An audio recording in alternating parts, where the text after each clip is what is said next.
que hemos desarrollado mi amigo y colega psicoanalista Richard Frankel en Boston, que se llama, yo creo que en el PowerPoint podríamos ver el título tal vez. Carlos Manuel, yo no veo si es que está el PowerPoint prendido.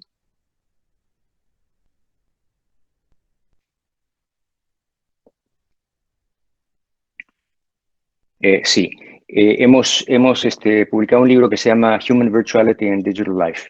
Los temas que voy a presentar acá están desarrollados muchísimo más detalladamente en ese libro, el cual, por supuesto, recomiendo a todos los que están interesados en estos temas, que en realidad somos todos.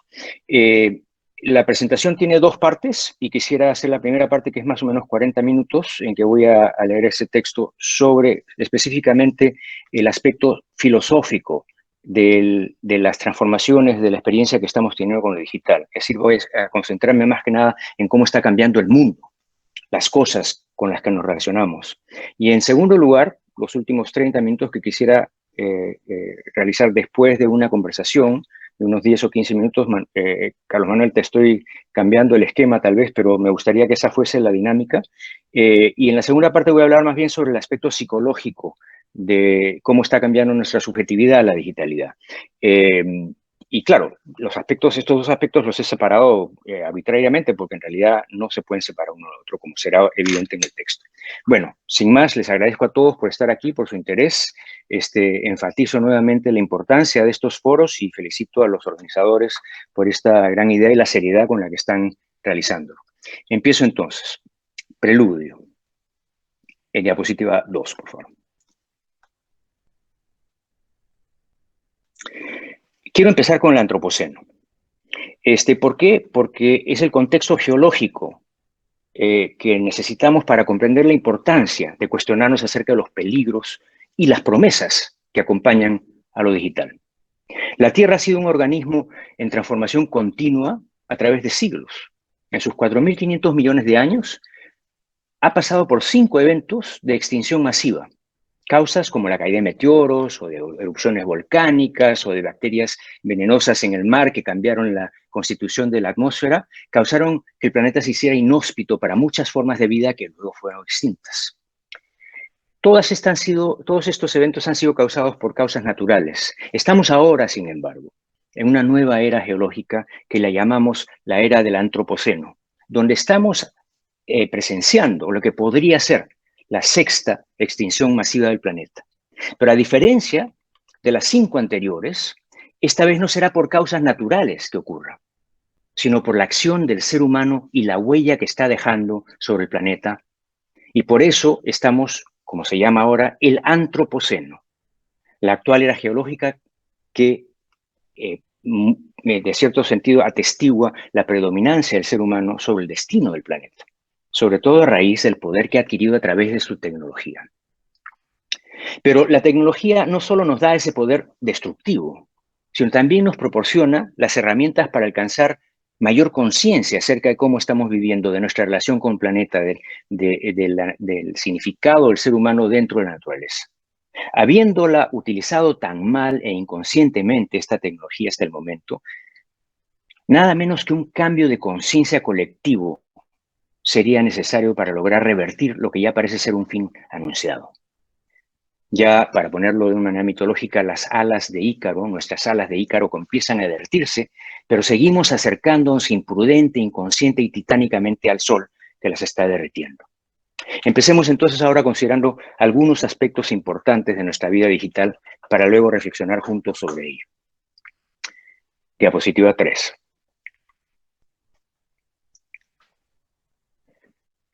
La asombrosa ubicuidad de lo virtual en la vida contemporánea está reestructurando radicalmente nuestra psicología, cambiando nuestras sociedades y cultura, y teniendo profundos efectos sobre quiénes somos, cómo nos comportamos entre nosotros y sobre el tipo de mundo que estamos habitando. Esto es claramente evidente en la indispensabilidad del smartphone, por ejemplo, en nuestros modos de vida cada vez más automatizados, en las omnipresentes pantallas y las crecientes entidades virtuales e inteligencias artificiales con las que estamos viviendo en nuestras casas, nuestras oficinas, nuestros espacios sociales, nuestros bolsillos. La velocidad de la comunicación digital altera radicalmente nuestra experiencia del tiempo y del espacio. El tiempo real y el espacio virtual son nuevas categorías de nuestra existencia que introducen dramáticas transformaciones en nuestra forma de vida.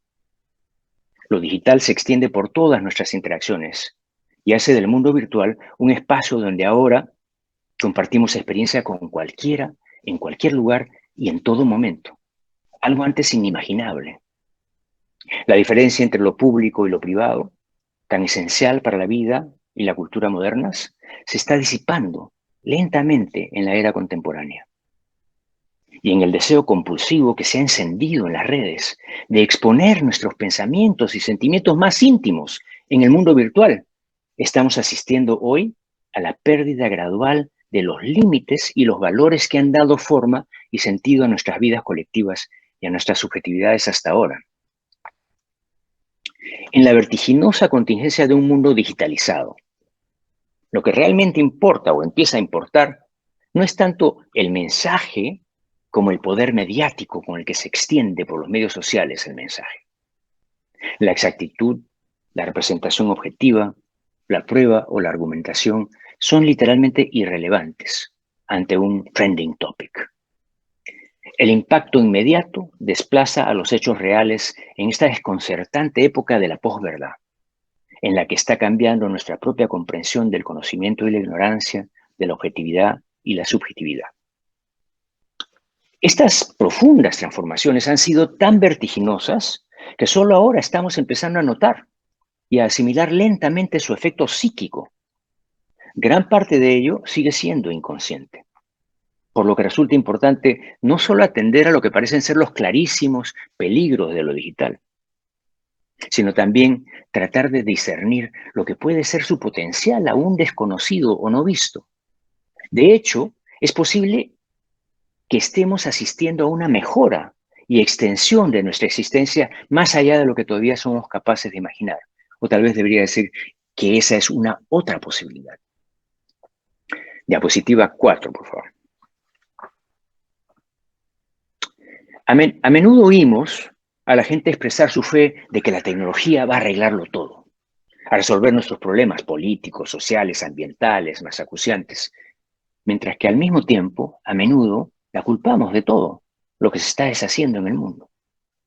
La tecnología, es verdad, puede intensificar la experiencia, haciendo que la vida se sienta más vital y significativa, pero también puede anestesiarla, haciéndonos sentirnos vacíos.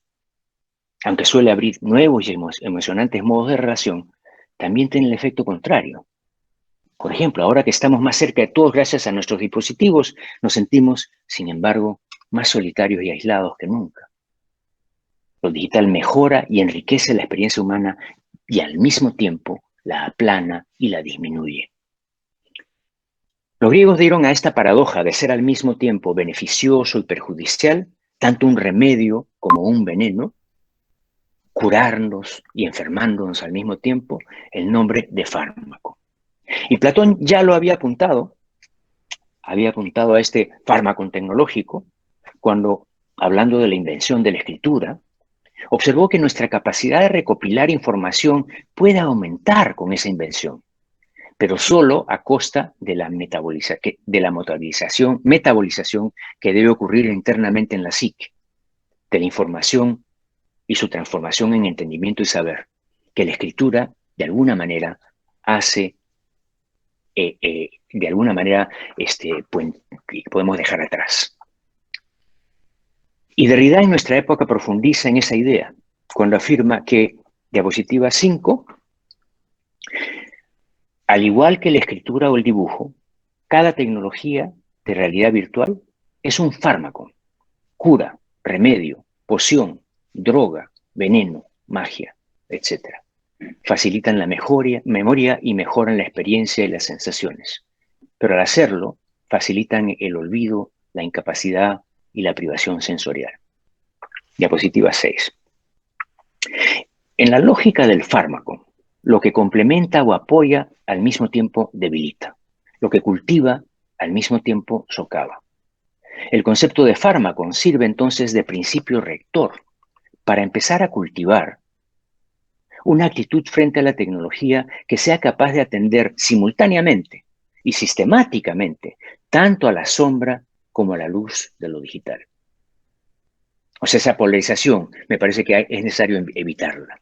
Para reflexionar seriamente sobre lo digital, desde la realidad virtual, los videojuegos, las redes sociales, los robots, la inteligencia artificial, hasta el consumismo y la pornografía en Internet, y nuestra creciente dependencia en el teléfono inteligente, en el smartphone.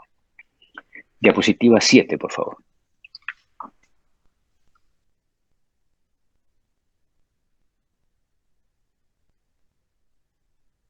No se oye.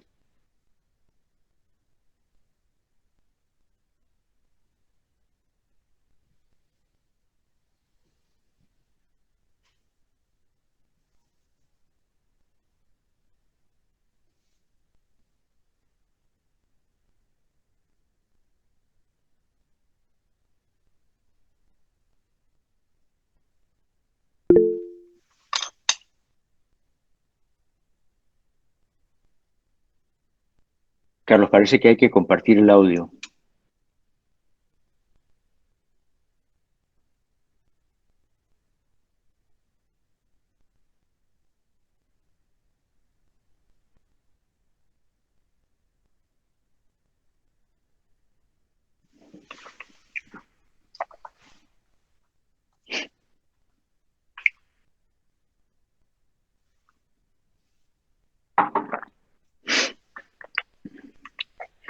Pregunto si estoy yendo demasiado rápido.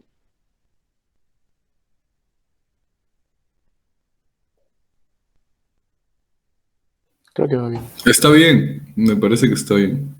Ok, gracias. A ver.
Ok, diapositiva 8. Lástima que no se pudo escuchar el soundtrack, pero espero que la imagen haya sido suficientemente poderosa. Estamos inclinados a pensar erróneamente que lo virtual aparece por primera vez con la virtualidad digital, que la realidad virtual es nuestro primer encuentro con lo virtual. Pero no, la historia de lo virtual es tan larga como la historia del lenguaje, pues la virtualidad aparece con nuestra capacidad de hablar. Cuando articulamos nuestra experiencia en palabras, levantamos, por así decirlo, el mundo actual al ámbito del pensamiento. Ese nuevo espacio que creamos al poner el mundo en palabras o imágenes es lo virtual, donde somos capaces de pensar, imaginar, fantasear e inventar el mundo. En principio, entonces, lo virtual se encontraba en la mente o en superficies planas inscritas en la mente al principio, en imágenes y textos. Pero ahora, en nuestra era digital, se ubica también detrás de nuestras pantallas, en ese nuevo espacio para el pensamiento, la fantasía y la imaginación que llamamos la realidad virtual. En nuestra tradición platónica occidental, hemos tomado lo virtual siempre como una representación, una segunda presentación, una copia de lo real. Pero como observa Brian Massumi, virtual se deriva de la palabra virtus, que significa potencia. La definición primaria de lo virtual, en otras palabras, no tiene nada que ver con la simulación, como solemos suponer, sino con la potencialidad, que como nos enseñó Aristóteles, es lo que puede llegar a ser, la potencia latente de una cosa. Lo virtual debe entenderse entonces no como una realidad ilusoria y artificial, sino como, continúa explicando Massumi, diapositiva 9, lo virtual se refiere a la potencia en lo que es, en virtud de la cual llega a ser realmente. Connota una fuerza de la existencia, la presión de lo que viene, de lo que llega a ser. El video. Lo virtual pertenece a la potencia del ser, que acontece en formas siempre nuevas, en una cabalgata de emergencias. Lo virtual entonces es esa dimensión de posibilidad que el ser humano es capaz de modular mediante su lenguaje y a través de todas las tecnologías que éste hace posibles. Desde el momento que podemos pensar el mundo, en otras palabras, es decir, de abstraerlo de su actualidad, se abren infinitas posibles modulaciones, diferentes a las que han sido actualizadas ya. Con cada tecnología le damos forma a la fuerza emergente de lo virtual con sus infinitas posibilidades. La palabra, diapositiva 10, la palabra, la escritura, la imagen fotográfica, la imagen cinemática y finalmente la imagen digital son técnicas que se nutren de lo virtual y nos hacen capaces de actualizarlo de maneras inéditas y novedosas. No, estamos, diapositiva 10.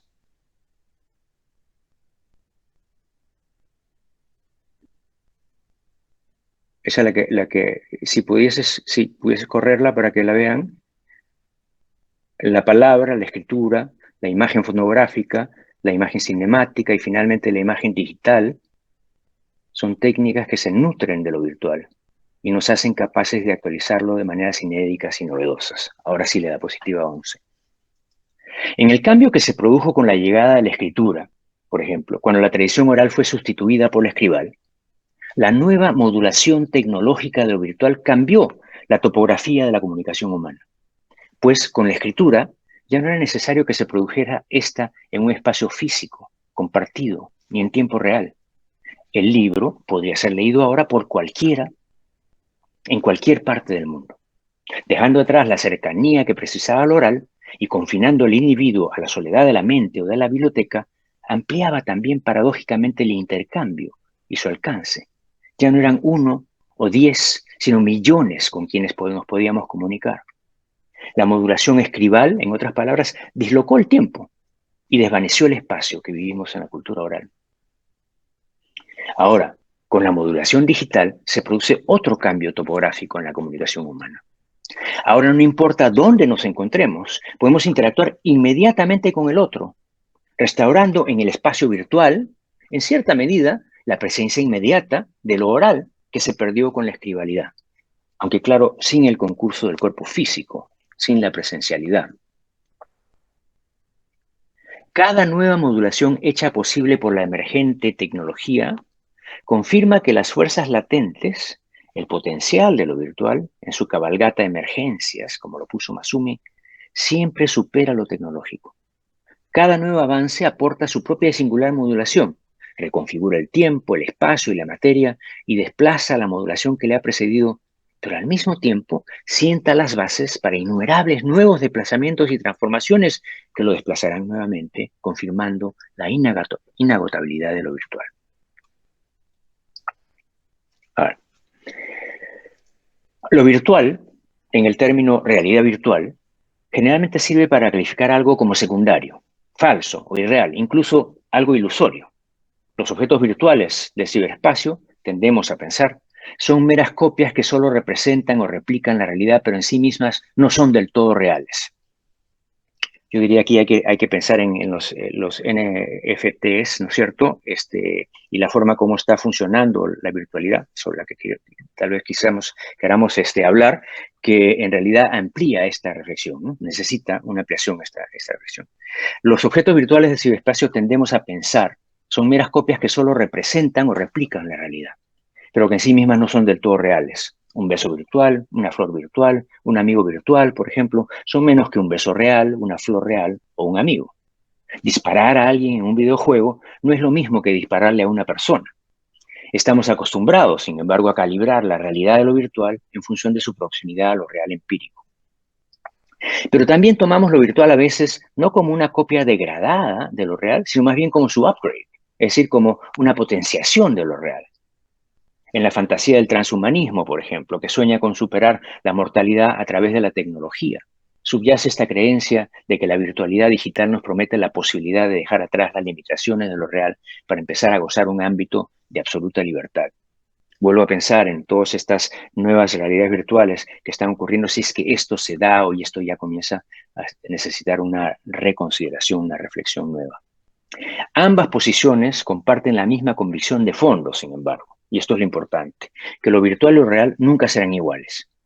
Pero es precisamente ese pensamiento dualista y su suposición de la separación radical de lo real y lo virtual lo que es necesario examinar. Irónicamente, nuestra vida digital hoy nos obliga a cuestionarnos ese dualismo seriamente y puede que al final veamos como totalmente errónea tanto nuestra suposición de que lo virtual es como el pez piloto sobre el tiburón meramente parasitario de lo real, como que, por el contrario, lo virtual nos ofrece un escape de las limitaciones de lo real. En todo caso, tendemos a ver lo real y lo virtual de forma dualista, como formas inmutables e inalienables, cada una separada y protegida de los efectos degradantes de la otra. Pero Gilles Deleuze propone que consideremos lo virtual como opuesto no a lo real, como solemos hacer, sino a lo actual. En sus famosas palabras, diapositiva 13, por favor.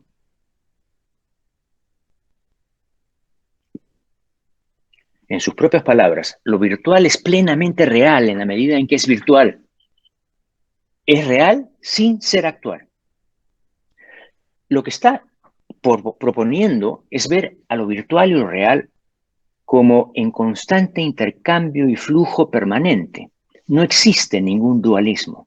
Ni lo real ni lo virtual son más originarios ni más auténticos, ni compiten entre sí ni se amenazan mutuamente. Podríamos decir más bien que lo real y lo virtual se amalgaman en el abrazo heraclíteo del devenir, haciendo alusión al filósofo que afirmaba que todo está en incesante fluir. Lo virtual no reside fuera de lo real, sino que habita en su mismo centro.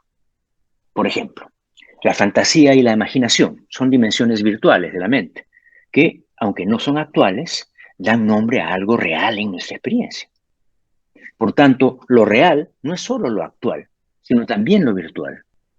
Para repetir, lo real no es sinónimo de lo actual, ni lo virtual se opone a lo real, más bien es parte de él. Y si lo virtual informa lo real incluso antes de que lo real se actualice, en otras palabras, si no hay un modelo originario que lo virtual copia, ya sea distorsionándolo o mejorándolo, lo virtual insemina y es inseminado por lo actual. Todo está cambiando potencialmente todo el tiempo. Declarar que solo lo actual es real evidencia un deseo de sedimentar la existencia y delata una resistencia al cambio que ha sido característica de la filosofía durante 2000 y pico de años. Esa resistencia caracteriza a la filosofía tradicional, que por ello mismo Deleuze denomina como la imagen dogmática del pensamiento, debido a su resistencia a toda mutabilidad y diferencia, a su rigor mortis. Ver todo pensamiento como representación de algo, inmutable a lo que pretende emular, ignora y excluye otros modos de pensamiento que el representacional y descarta la mutabilidad de la experiencia sensible, sustituyéndola con una realidad intelectual inmutable y trascendente.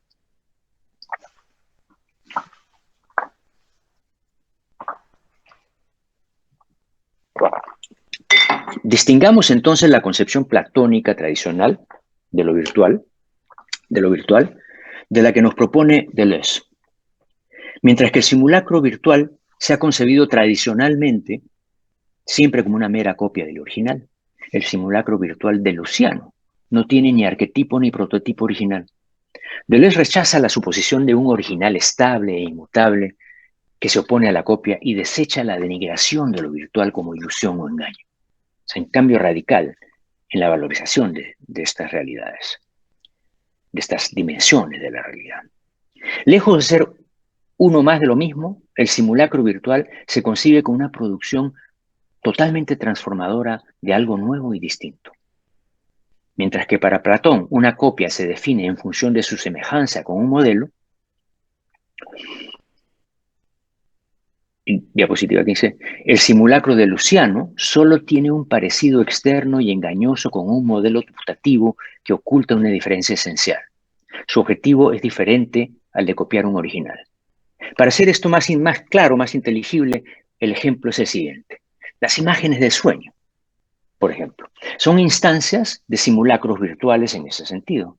Cuando soñamos con nuestra madre, por ejemplo, nuestra primera reacción es pensar que esa imagen onírica es una imagen de ella. Como si la imagen del sueño fuera una mera copia o simulacro de lo que parece representar. Pero si algo nos ha enseñado el psicoanálisis, es que esta apariencia externa esconde una diferencia, pues la madre en el sueño, como producto espontáneo de la imaginación, tiene una autonomía propia que rompe con su origen referencial.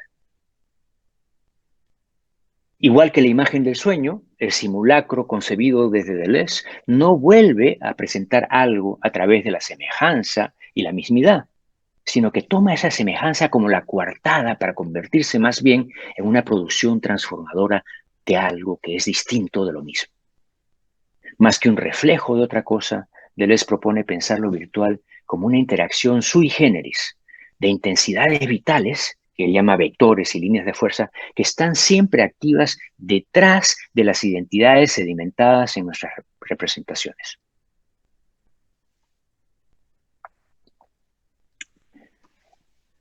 Todo es vibración, decía Einstein. Y en la nueva ontología que empieza a surgir de estas reflexiones, detrás de todas nuestras percepciones estables, existe la multiplicidad vital siempre cambiante de lo sensible, que se compone de micropercepciones. Es decir, todo lo que vemos, nuestras macropercepciones, están siempre cargadas de percepciones difusas o inconscientes subterráneas. Es a partir de constelaciones de intensidades diferentes que circulen libremente por debajo de nuestra conciencia que acaban emergiendo las percepciones claras y conscientes de nuestra percepción. Lo que normalmente vemos como percepción es, de hecho, como escribe Murphy, una operación diferencial que siempre está ocurriendo en el umbral de la percepción, entre lo consciente y lo inconsciente. Lo virtual es entonces una presencia inmanente que subyace a lo real, una energía pulsante, una pura corriente asubjetiva, una vitalidad indeterminada, un poder abierto de reorganización que está hecho de virtualidades, como dice Deleuze. Masume las piensa como una multitud apremiante de incipiencias y tendencias que subyacen a la materia. Y Deleuze y Guattari agregan que interactúan como, cito, un conjunto de velocidades y lentitudes entre partículas no formadas y fluyen en el límite de la conciencia. Actualizan lo virtual no repitiendo lo mismo, sino negociando la red de diferencias, las micropercepciones que generan efectivamente una producción totalmente transformadora de algo que es distinto de lo mismo. Como explica Jane Bennett, estamos hablando aquí de una materialidad que es en sí misma heterogénea, en sí misma un diferencial de intensidades, en sí misma una vida, donde no hay ningún punto de pura quietud, no hay átomo indivisible que no esté a su vez lleno de fuerza vital. Cuando estas fuerzas de flujo se constelizan en una percepción, inyectan temporalidad en lo real. Bueno, todo esto para decir que cambia entonces la constitución del mundo en el que nos encontramos por las formas en que comenzamos a aprender a ver a través de la digitalidad. Quiero darles un ejemplo ahora de cómo es que puede suceder esta transformación, digamos, en la constitución de nuestro mundo, en las cosas que observamos. Con este video, que vamos a mostrar en este momento. Sí, ¿se lo podemos mostrar primero?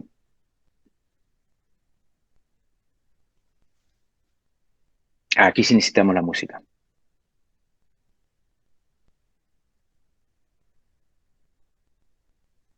Necesitamos la música, Carlos.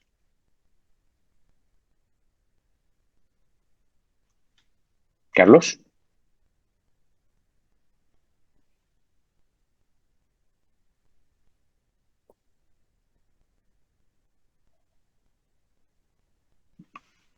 Ya, ok, bueno. Limitaciones de la técnica, desgraciadamente no han podido escuchar la música, que es importante, siempre es importante la música, sobre todo es una de las ventajas que tenemos en la virtualidad para darle más profundidad y más complejidad a lo que estamos diciendo, captar diferentes niveles de la conciencia que también son importantes. Pero bueno, quería ilustrar el mecanismo, proceso de esta transmutación que estamos describiendo, ¿no? Considerando lo que ocurre en esta estrofa de la composición audiovisual del artista chileno Nicolás Yarr. La composición se llama Etre. Y esas imágenes están acompañadas de una voz y el sonido del agua que dice lo siguiente: mira, es un cuerpo que flota en la tierra. No, es un cuerpo nadando en el agua. No, es la tierra misma aquí la que es un cuerpo de tierra. Es el agua misma la que es un cuerpo de agua.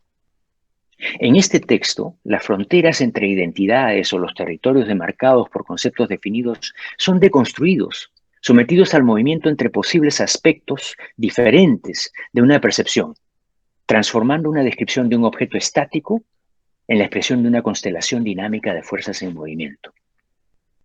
Al deconstruir los lazos entre el modelo y la copia, o al prescindir por completo de un modelo, Yarr crea la experiencia en la que el simulacro está atravesando por la fluidez del tiempo. Cuando el tiempo se inyecta en algo sedimentado, se activan micropercepciones que enturbian nuestra experiencia perceptiva del mundo, haciendo que surjan nuevas zonas de percepción, que emerjan nuevos aspectos, como diría Wittgenstein. Esta difusión del mundo en micropercepciones y diferenciales se hace aún más evidente cuando vemos el video con el movimiento, ¿no? Donde uno está viendo al mismo tiempo un cuerpo, el reflejo de un cuerpo en el agua, la tierra o el reflejo de la tierra en la superficie del agua, o quizá más exactamente, donde lo que uno está viendo no es separable de la incertidumbre de estas diferentes modulaciones de la percepción. Lo que esto produce es una experiencia más conectada con la temporalidad y multiplicidad de las cosas, una experiencia más conectada con su propia fragilidad y riqueza.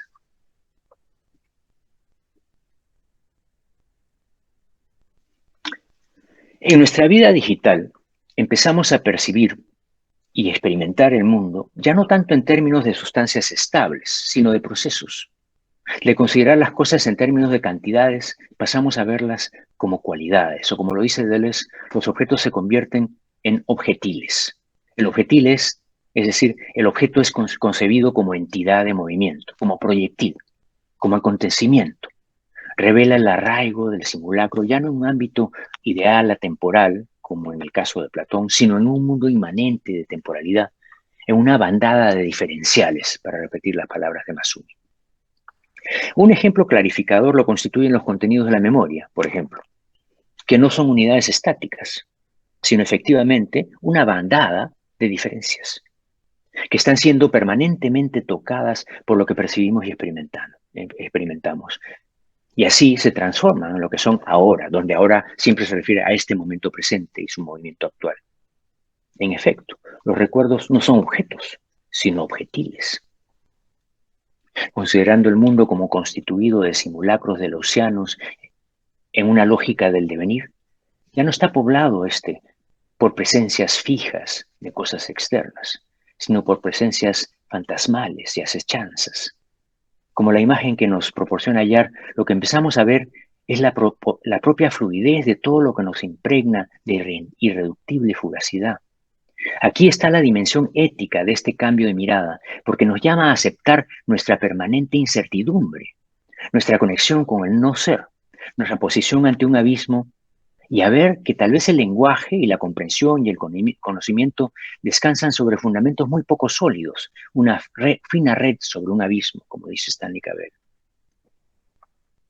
La metafísica de la presencia que ha dominado nuestra transición desde Platón, que es lo que estamos describiendo, por esta metafísica de objetos como sustancias permanentes, se basa en la centralidad y prevalencia del ser y la permanencia e inventa una estructura inmóvil e inmutable, una corteza, por así decirlo, que troca la vitalidad de la experiencia temporal y el pulso del devenir en la ilusión de un mundo inmutable. Proporciona un andamiaje mediante el cual, detenido en el pensamiento, lo contingente puede convertirse en objeto de conocimiento intelectual.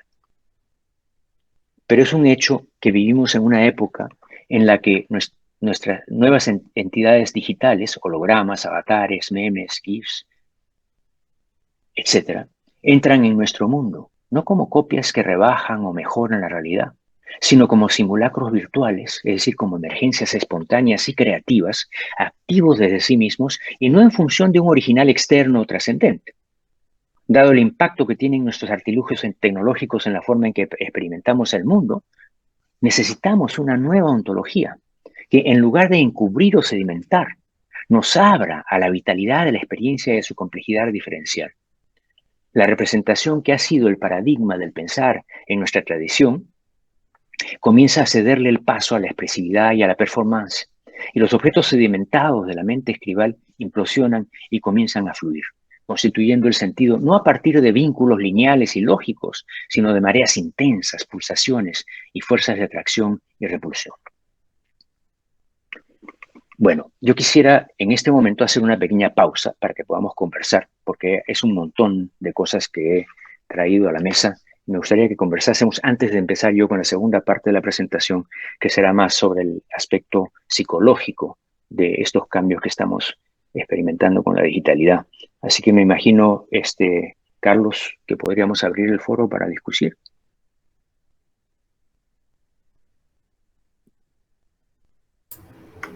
Por favor, sí, comenten si hay dudas. Yo también tengo mis preguntas, pero por favor, si hay alguien. Esta es la oportunidad también para decirles que mientras estoy hablando, si se les ocurre algo, apúntenlo en el chat, porque eso nos va a servir a nosotros de insumo también para la conversación. O sea, yo creo que el propósito de esta reunión, yo sé que están habiendo tantas estas reuniones que ya uno tiene hasta dificultad en llegar a las cosas que le interesan, pero lo importante es que se vuelva una cosa más común y que podamos verlo como una conversación. Nos sentamos en el café, estamos conversando, no hay nada especial en esto, pero sí, la participación a mí me parece en la discusión es lo más importante. Eso yo pienso que en todo lo que he dicho, pues habrán algunas cosas que valga la pena conversar antes de avanzar. Tal vez, Carlos, puedas empezar tú.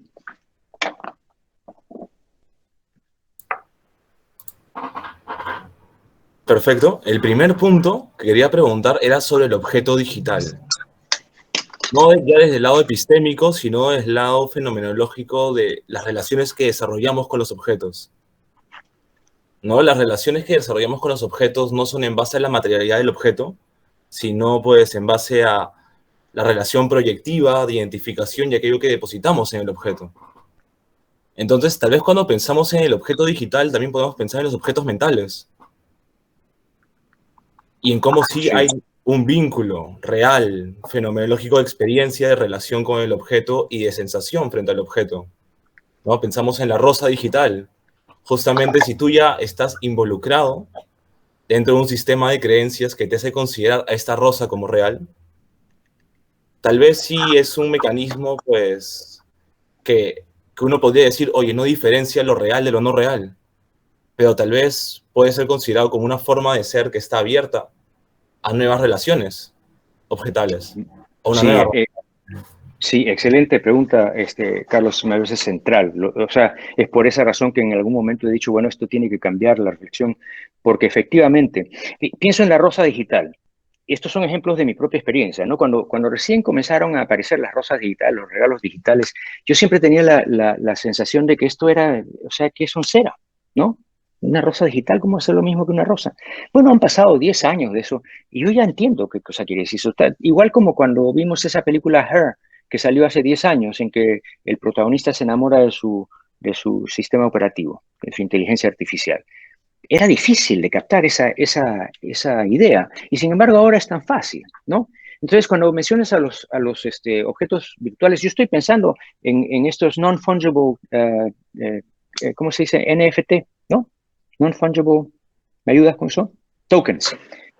Non-fungible tokens. ¿Qué son esos? Bueno, hoy día estaba escuchando algo que decía que de lo que se trata es de hacer único un momento, de una experiencia que alguien pueda estar interesado en querer recolectar. Ahí hay cosas muy interesantes que tienen que ver con la memoria, con el querer quedarte con algo en el pasado, que entra en el mundo virtual.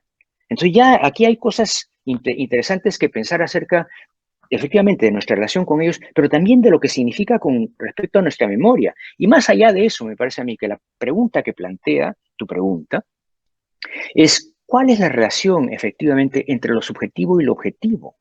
Entre los sueños y la realidad, entre lo virtual y lo real. O sea, hemos vivido en una realidad que ha sido de alguna manera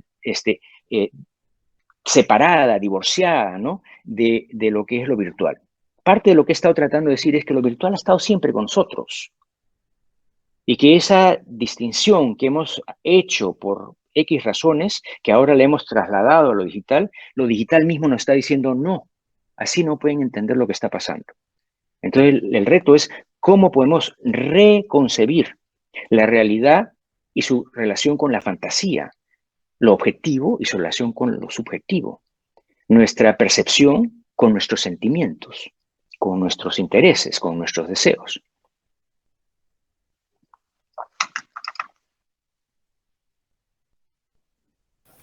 ¿Qué tal, Carlos? ¿Podría hacer un comentario y creo que pregunta también? Por favor, ni lo preguntes. Solo, muchas gracias. No, Pensando en pregúntame. lo último que comentaban sobre esta diferencia entre la subjetividad y objetividad que puede presentar el objeto virtual, estaba pensando en nuevas redes de conectividad que implican también aparatos físicos, pero que participan en esta nueva interacción digital, puesto que la información y el contenido que les permite operar está pues en las nubes, ¿no? En las nubes digitales. Pienso, por ejemplo, en la interacción que puede tener este sistema de luces que capta el movimiento para poder funcionar y está muy presente en las casas y toda esta... bueno, no mucho acá, más en Estados Unidos, ¿no? El funcionamiento inteligente de las casas, que recopila la información casi de la vida cotidiana de la persona que vive ahí y a través de esa información puede interactuar entre esos mismos objetos para poder cumplir ciertas funciones que la persona le exija, por ejemplo, despertarlo en la mañana o de repente preparar el café a cierta hora y un montón de cosas, ¿no? Este tipo de tecnologías se le conoce como el Internet de las Cosas, que es una interacción física de objetos que también pertenecen a lo digital. Y pensaba en que en eso podría ser una muestra de que esta diferenciación, como bien has estado mencionando, en realidad no existe, puesto que no habría forma de negar que, además de que lo digital puede llegar a condicionar y describir la realidad fáctica, también puede estar presente dentro de ella y seguir siendo virtual. No sé si me dejó explicar. No, sí, absolutamente. Ese es un excelente ejemplo el que estás dando de la forma como la digitalidad nos está haciendo reconcebir la relación entre lo virtual y lo real, ¿no? O sea, yo pienso, por ejemplo, hoy estaba escuchando a Harari, no sé si lo vieron ustedes en una entrevista que dio a la BBC, en la que habla del hackeo de seres humanos.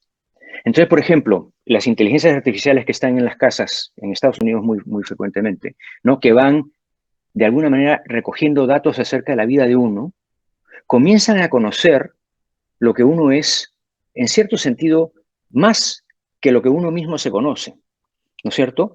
Y en la medida en que los algoritmos comiencen a ser más potentes y a tomar más, a dejarlos, que les dejemos tomar más decisiones, más va a estar nuestra vida determinada por lo que está determinado por los algoritmos que por nuestros deseos. O tal vez los algoritmos estarán descubriendo nuestros deseos de manera más clara que nosotros, ¿no? Y en ese sentido, entonces, estamos hablando de una realidad en la que el ser humano hackeado comienza a habitar un mundo que no es solamente un mundo de objetos, de cosas objetivas, sino del deseo que está de alguna manera materializado en las cosas que se le ofrecen tanto en lo virtual como en lo real.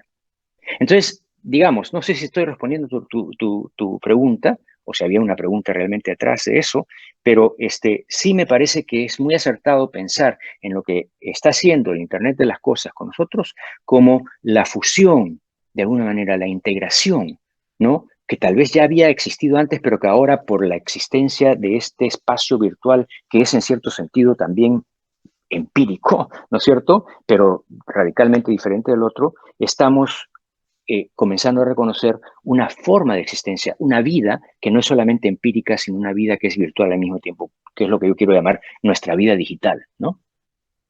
No sé si esto responde tu pregunta, Julio. Sí, bueno, creo que también era más un comentario, pero de hecho me parece que no habría de ser necesario bifurcar la digitalidad, ¿no? Como has estado mencionando. Claro, lo interesante es que esa bifurcación es algo que hemos aprendido, ¿no es cierto? Este dualismo, el dualismo entre lo trascendente y lo real y lo ilusorio y lo aparente, para dar un ejemplo. Y lo que me parece a mí que está surgiendo a través de la digitalidad es una nueva conciencia de algo que siempre ha sido el caso, que es que las cosas son temporales y que entonces esa trascendencia es inmanente a las cosas, ¿no? O sea, los conceptos que tenemos están inmersos en la temporalidad y que eso cambia radicalmente la forma como podemos concebir nosotros nuestra propia existencia, ¿no? Nuestros pensamientos, nuestros sentimientos.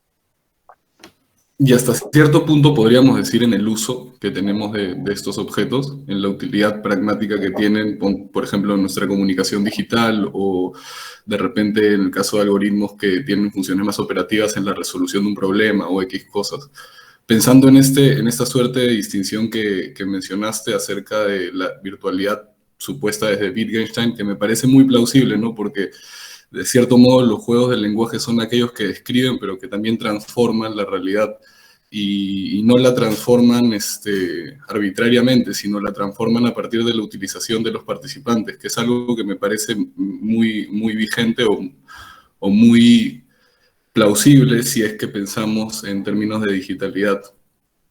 Incluso creo que la dimensión pragmática y la habitualidad como criterio normativo en la participación digital es fundamental porque es demasiado utilitario nuestra primera interacción con la digitalidad.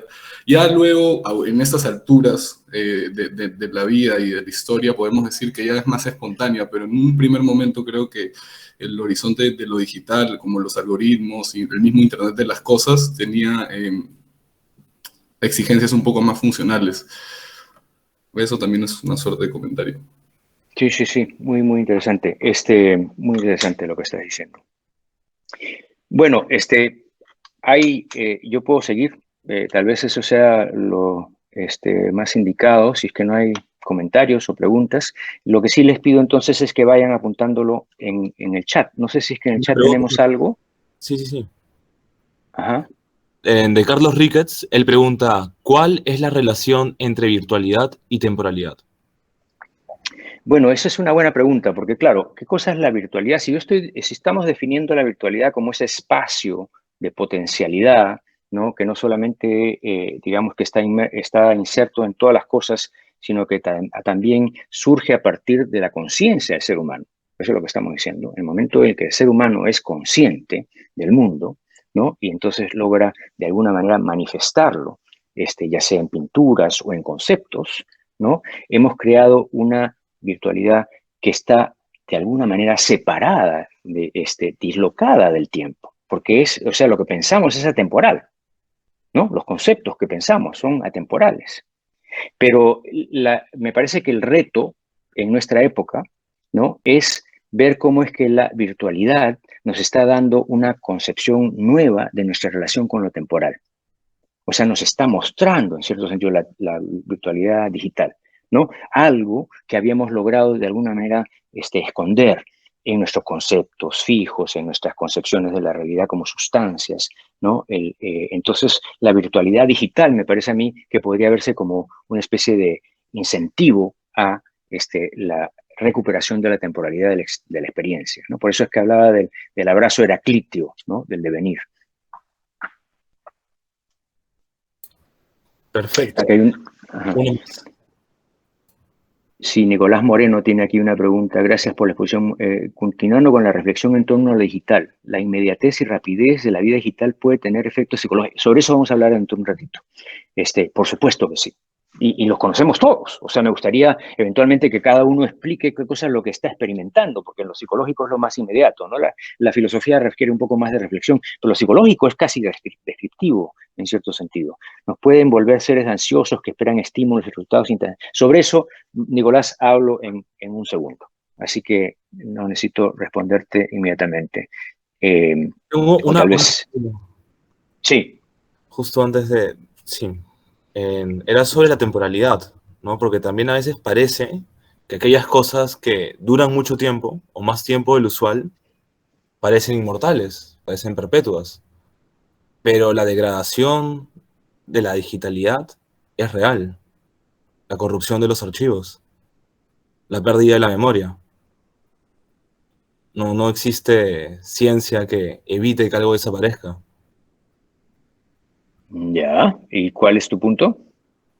Que pienso yo que tal vez no hay no hay atemporalidad en lo digital, sino otro tipo de temporalidad. Sí, no, yo no me refería a la atemporalidad de lo digital, que obviamente, precisamente porque es una virtualidad que comparte de la temporalidad que está afuera, ¿no? En lo que concebimos como temporal, es diferente de la virtualidad en la mente. La virtualidad en la mente no tiene tiempo. Eso es lo que descubrieron los griegos, ¿no? O sea, tenemos un mundo inmutable. Eso es lo que hace que Platón se entusiasme y Sócrates nos diga que la razón es la única manera de conocer la realidad.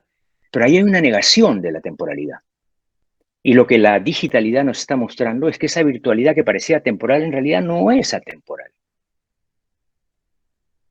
Cuando la separamos de lo empírico, estamos de alguna manera divorciándola, ¿no? Traicionando a la realidad. Ya Nietzsche nos decía, ¿no? Que las palabras son siempre mentiras, porque nos dan información, nos hacen posible algo hacen las cosas inteligibles solo a costa de las cosas que siempre están en movimiento, que de otra manera no podríamos conocer. Bueno, si no hay más preguntas, creo que podemos seguir avanzando con el texto. Y como les dije, la primera parte era más sobre la ontología, lo que está pasando con la realidad, desde la perspectiva filosófica, y ahora quiero hablar más bien sobre lo que significa la digitalidad con respecto a nuestra constitución psicológica, nuestra psique, ¿no? Entonces empieza así. Siguiente, exacto. Para Jung, el hombre moderno buscaba su alma en la interioridad de la psique individual, pero hoy, como habitantes de la era digital, nos volvemos hacia afuera, hacia lo colectivo, para descubrir nuestras profundidades.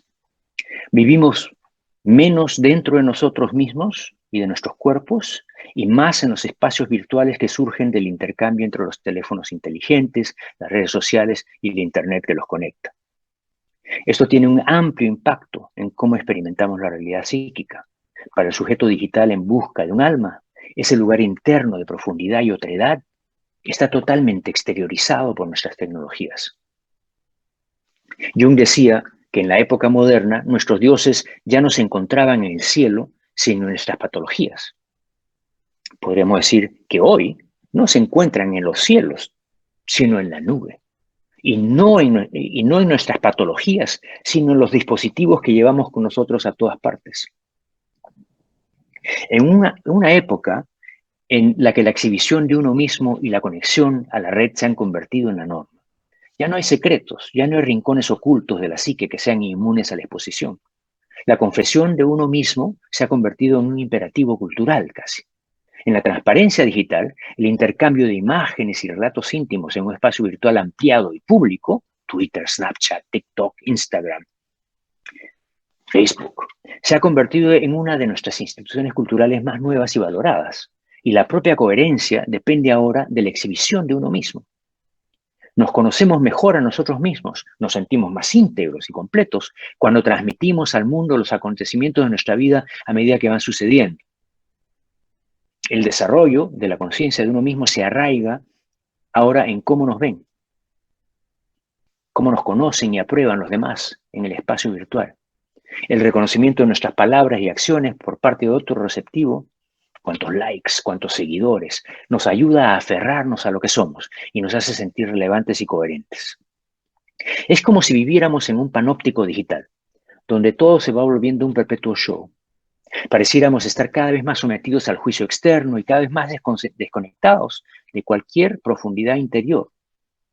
Esa desconexión se hace evidente en nuestra intolerancia al silencio y nuestra resistencia a la soledad, en el discurso cada vez menos metafórico, poético y más literal, que convierta la conversación en ocasión ya no para la reflexión y la comunión con el otro, sino para el binge watching y el chisme.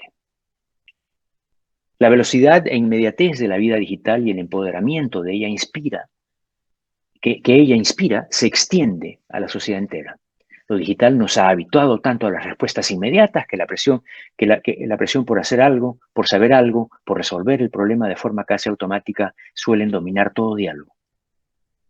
La vida psíquica y la vida digital se han entrelazado tanto que casi no podemos distinguirla de la ciberdinámica generada por lo digital. El intento de ir más despacio para pensar y sentir algo desde dentro es hoy en día contraintuitivo, ya que estamos poseídos por una impaciencia crónica que nos hace intolerantes de la incertidumbre y el no saber. Pero sin real conciencia de nuestros límites, se hace imposible fundamentar la reflexión y fomentar la conciencia.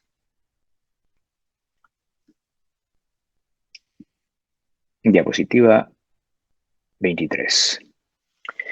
El narcisismo es quizás la tendencia más vulnerable del alma humana, particularmente frente a lo digital.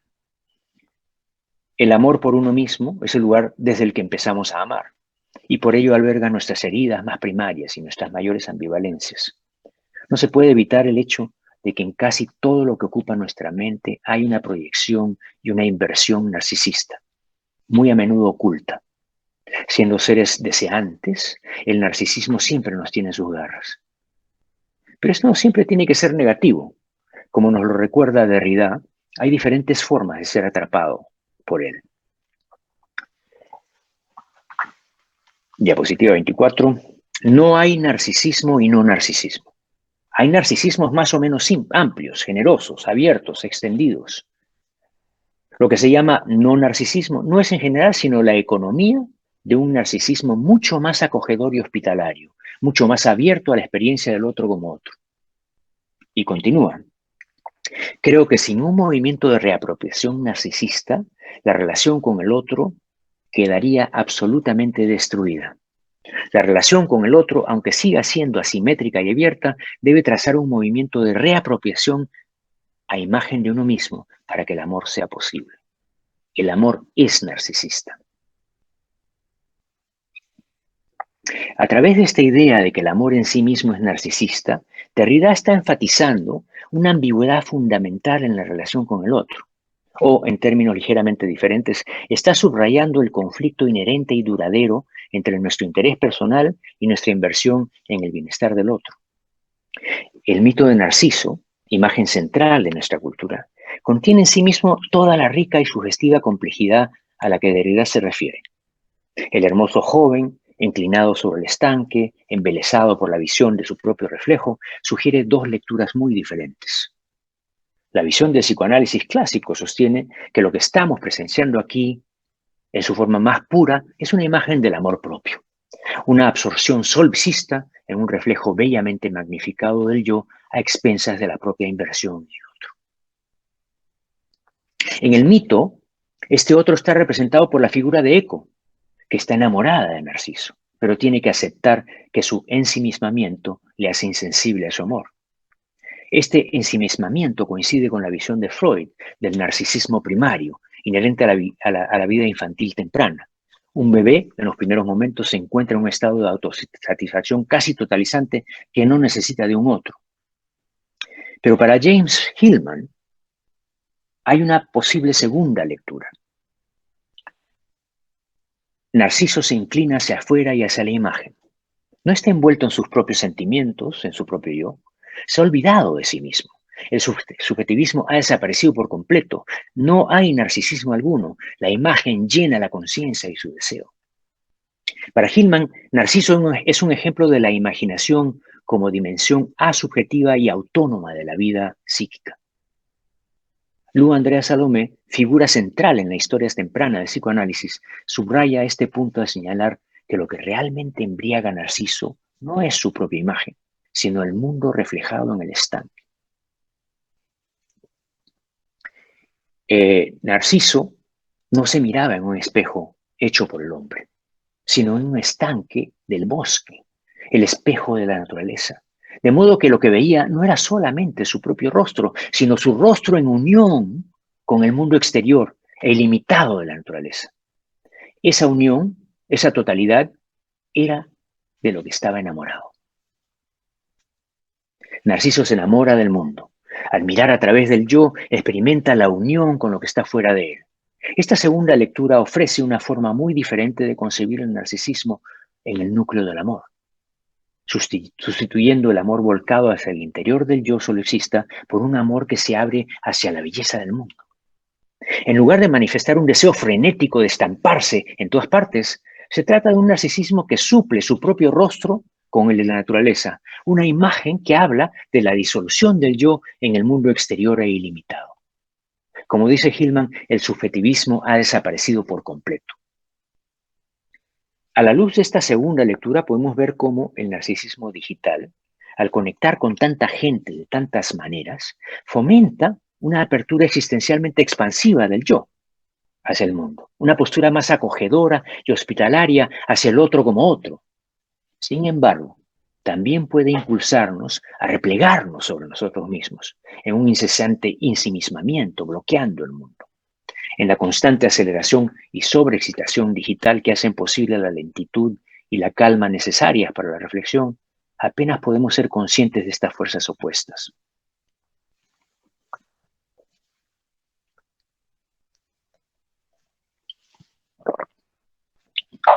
Somos muy vulnerables a quedarnos completamente absortos en nuestras pantallas, a menudo a expensas de nuestras conexiones más inmediatas con lo que ocurre a nuestro alrededor.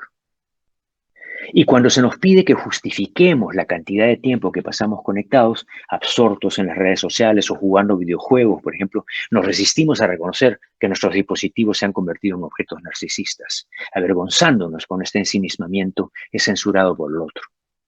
Y es que tratamos de ocultar de nosotros mismos y mantener oculto de los demás la profunda carencia en el núcleo de nuestro ser, nuestro propio narcisismo herido, y no podemos soportar reconocer el placer que nos producen nuestros artilugios. Lo digital nos ayuda a olvidarnos de la carencia, inflando incesantemente al yo, deleitándolo en su narcisismo. Los orígenes psicológicos de esta carencia se encuentran en el amor, la comprensión y el cuidado que necesitábamos desesperadamente de chicos, pero que nunca podíamos obtener de forma suficiente. Enraizado en la experiencia emocional más temprana, el potencial creativo del amor para ayudarnos a contener esa carencia tiene una complicada historia. En sus formas más extremas y patológicas, se convierte en un narcisismo cuyo único modo de soportar su propia carencia es mediante la explotación del otro, es decir, de un narcisismo que no puede amar. Heidegger da un paso más al hablar de una carencia ontológica que nos persigue toda la vida, evocando una vergüenza existencial que todos sentimos por tener un vacío en el centro de nuestro ser. La vergüenza, en otras palabras, de ser mortal. Al juntar esta vergüenza psicológica con el vacío ontológico al que nos refiere Heidegger, nos permite ver cómo en el interior de cada uno de nosotros se retuercen estos polos de vergüenza al recorrer el laberinto de la vida digital. Estamos tan obstinados en defender nuestras prácticas digitales porque tememos que quede al descubierto que en nuestra desesperación estamos empeñados en un vergonzoso acto de recuperación, un intento de obtener el amor que siempre nos ha eludido utilizando lo digital para llenar la carencia, la pérdida y el vacío. En otras palabras, lo digital representa una poderosa fantasía inconsciente de que podemos volver a ser completos, y de que lo que se perdió en la plenitud potencial de nosotros mismos puede ahora recuperarse. Esta herida narcisista está profundamente enterrada en el corazón, de lo que podría llamarse el inconsciente digital. Cada uno de nosotros, en nuestras maneras particulares e idiosincráticas, nos vemos impulsados a explotar lo digital en la esperanza de una vida virtual en la que no nos falte ya nada.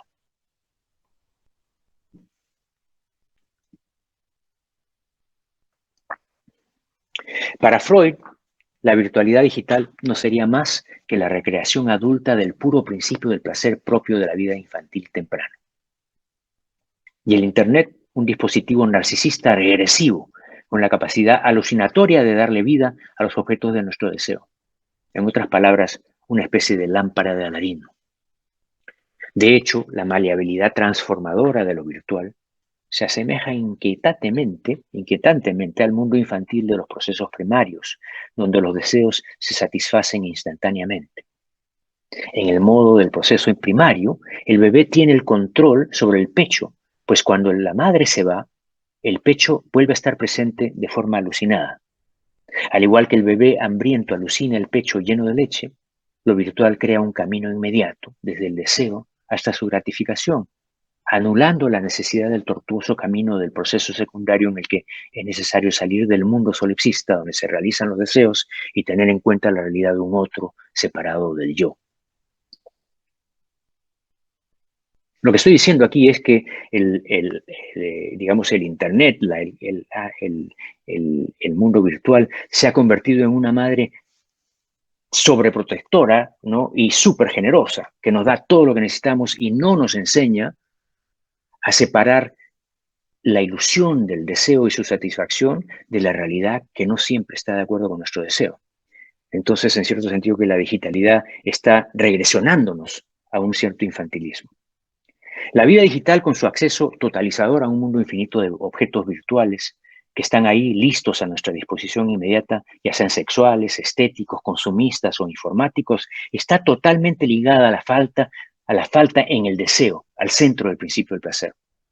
Lo digital pone en manos del ego eso mismo, ese mismo poder, para superar la ausencia mediante la recreación virtual del objeto. Nos encontramos en la misma situación que el niño que alucina con el pecho, con una diferencia esencial. Ahora, estas alucinaciones se materializan digitalmente en un espacio virtual que es público y colectivamente accesible. El placer y el deseo, aunque a menudo de manera inconsciente, le infunden energías eróticas a nuestras interacciones digitales. Esta esfera erótica oculta explica por qué incluso en medio de nuestras relaciones más íntimas, a veces no podemos esperar a volver a la pantalla. Cuando nuestras experiencias con los demás en el ámbito físico no nos dan la dosis adecuada de placer, corremos de vuelta a lo virtual, donde siempre podemos contar con la omnipotencia erotizada del yo. Nos alejamos de lo que tenemos delante mientras nos imaginamos lo que está ahí esperándonos. La potencialidad pura de lo virtual es fuente de una poderosa seducción, en la que la fantasía y el deseo se activan a través de la promesa de ver y por tanto tener lo que queramos. No es que queramos más a nuestros dispositivos digitales que, por ejemplo, a nuestros amigos o a nuestros padres, o que lo que ocurre en ellos sea más importante para nosotros que lo que ocurre a nuestro alrededor. Más bien, el vínculo que crece entre nosotros y lo digital anula los vínculos que tenemos con la realidad empírica y con nuestros seres más cercanos y queridos. Pero no es como amar tu carro, incluso de forma obsesiva. Se trata más bien de un apego a un objeto material diferente a cualquier otro. Una cantidad enorme de libido narcisista brota de esos dispositivos, llevando una carga psíquica eléctrica que supera el tedio que experimentamos en lo cotidiano. Lo digital nos llena, nos desborda con el dinamismo de su erótica oculta. Quizá por eso nuestros dispositivos digitales se han vuelto tan indispensables para nosotros como, por ejemplo, nuestras manos o nuestra boca. Privados de esa energía virtual, nos enfrentamos de forma catastrófica al retorno del vacío reprimido. De repente y sin previo aviso nos encontramos en el precipicio de una carencia con la que ya no sabemos lidiar. Cuando perdemos nuestro celular, por ejemplo, tenemos la sensación de que algo fundamental en nuestra subjetividad se ha borrado. Sentimos que un miembro ya no está. Una vez que toda nuestra información se ha perdido y nuestro mundo en el bolsillo se ha desvanecido, nos enfrentamos de forma catastrófica a una poderosa descarga de negatividad provocada por el retorno del vacío reprimido. Ya sea en la compulsión desesperada de las compras en línea, o en la pornografía, en Internet, o en nuestra navegación sin sentido por la red, o en la comprobación de los likes que tenemos o de los chats pendientes, lo virtual nos proporciona la novedad incesante de sus ofertas que pretenden desterrar el vacío y transportarnos a otro lugar. Estamos en una búsqueda interminable para evitar los espacios desolados, para reconectar con la vivacidad y el deseo, para perdernos de nuevo en lo erótico.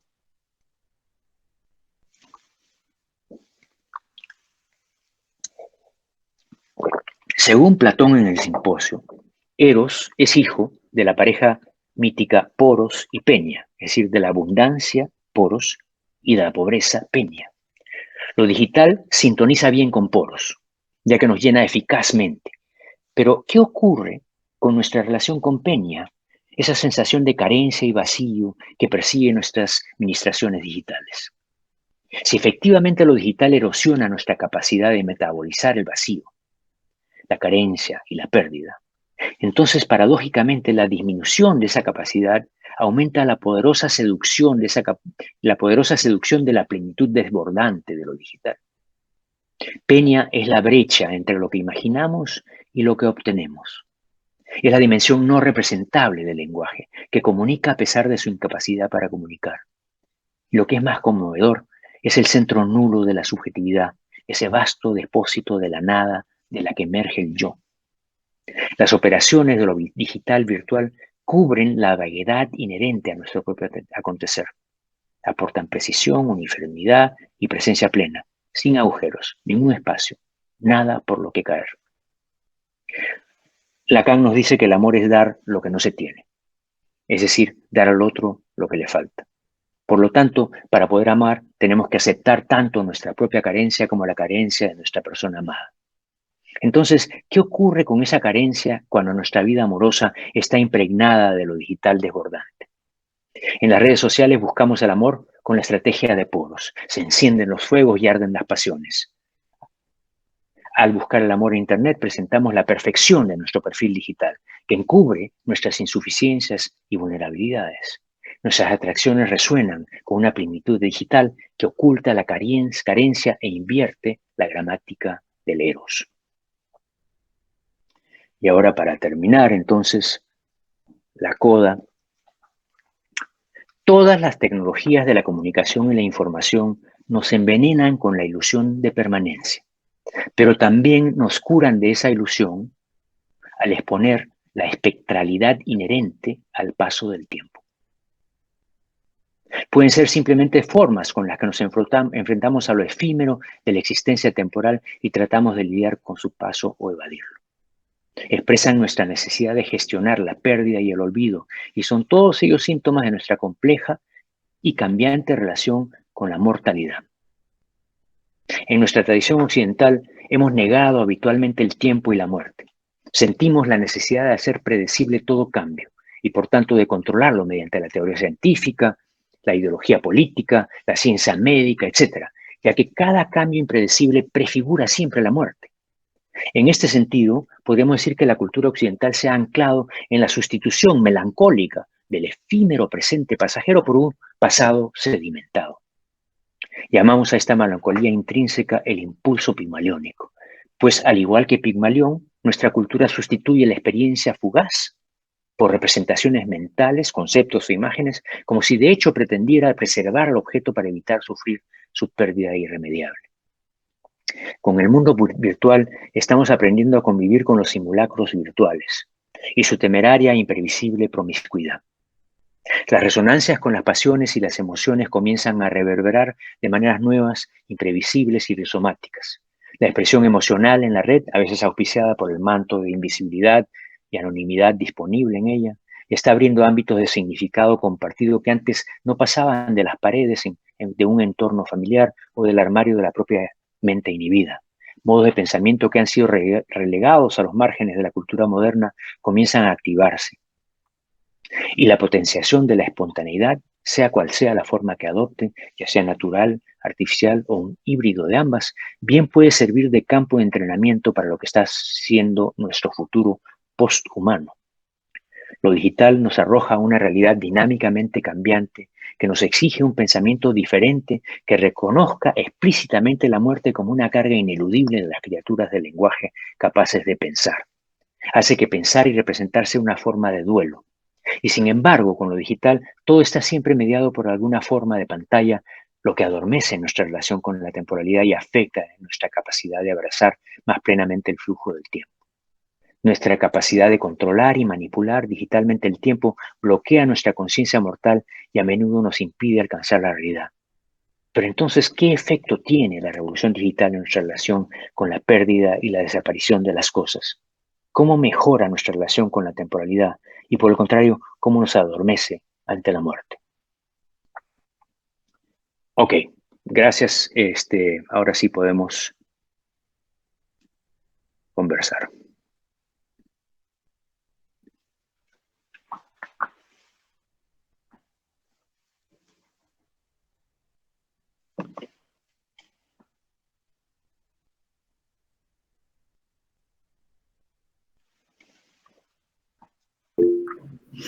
Víctor, no, yo, Mati. Nati, ¿cómo estás? ¿Qué tal? Bien. Bueno, hay un montón de cosas para comentar. Imaginarás que me provoca comentar muchísimo, ¿no?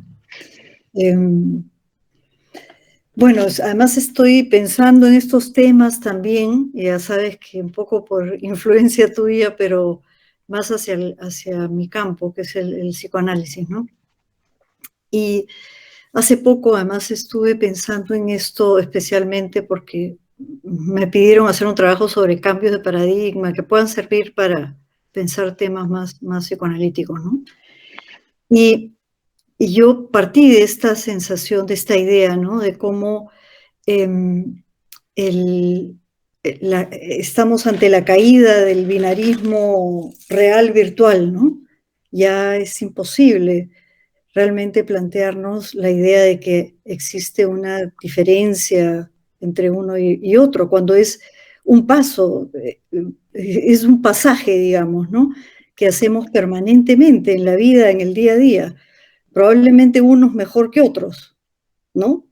Por problemas de edad, por problemas de acceso, dificultades económicas, qué sé yo, algunos quedarán fuera, pero la gran mayoría, sobre todo debido a la pandemia, nos hemos visto, como tú señalas, arrojados directamente en esta experiencia de pasaje permanente de lo real a lo virtual, ¿no? Entonces, en ese proceso, yo pensaba, ¿qué pasa con los malestares, no? ¿Qué pasa con la dificultad para asimilar cambios tan radicales y tan veloces en nuestra existencia? Yo no estoy tan segura que solo exista el narcisismo, la exhibición, ¿no? Yo a veces lo veo como un enjambre de avispas, de abejas, qué sé yo, una necesidad de estar conectado al otro, ¿no? Y la sensación de que si no lo estás, te estás perdiendo de la vida casi, ¿no? Entonces, no es el reflejo de uno nada más. Creo que hay una necesidad enorme de esta búsqueda frente a lo demás, ¿no? Entonces, en esta dificultad de asimilar estas experiencias, porque hasta hoy, por lo menos, nuestros procesos importantes de relaciones íntimas, de duelo, de pérdidas, tienen un tiempo, son procesos. Entonces, es difícil ir contra la corriente, ¿no? De la velocidad, del estar permanentemente en la superficie de las cosas, ¿no? Cuando tienes que hacer procesos complejos, ¿no? Entonces, ahí alguien preguntó hace un rato si habían ansiedades, qué pasaba con estos cambios, ¿no? Y creo que sí, hay muchísimos, porque incluso las personas que más se presentan y se exhiben ante el otro como hiperfelices son los que más sufren. Entonces, creo que hay una situación que se ve, que digamos, se ha extendido como de felicidad, ¿no? Porque hay miles de fotos y en las redes y conexiones, pero al mismo tiempo esas carencias, la vulnerabilidad, el miedo a la muerte, todo eso continúa. Solo que, como yo diría, interrumpida por dispositivos distintos o canalizada por dispositivos distintos o expresada, dependiendo ya de las particularidades y las capacidades y la psique de cada quien, ¿no? En todo caso, lo que me parece es que hay un montón para discutir esto porque recién empezamos a vivirlo y por lo tanto a pensarlo, ¿no? Por supuesto, Freud no podía haber explicado nada de esto, ¿no es cierto? Entonces, Claro. Creo que hay que abrir un campo que está interesantísimo para pensar estas cosas, ¿no? Correcto, sí. Bueno, estoy de acuerdo contigo de que el narcisismo obviamente es uno de los múltiples fenómenos psíquicos que son relevantes para la discusión. Yo simplemente estaba usándolo como puente, porque pueden haber muchos otros puentes, como tú estás diciendo, el duelo, por ejemplo, ¿no es cierto? Como ese proceso se transforma, bueno, las ansiedades que tenemos, pero todo a mí me parece, todo lo psicológico se reduce a nuestra relación con la muerte. Así puedo ser reductivo tal vez, ¿no? Y eso podría ser criticado, pero me parece que una de las cosas que la tecnología siempre ha estado de alguna manera modulando para nosotros, ya sea como negación o como ampliación, ¿no? Es la muerte, es nuestra mortalidad, es la temporalidad del tiempo. Uno podría pensar en lo que ha pasado en los 2500 años de nuestra tradición occidental de pensamiento, ¿no es cierto?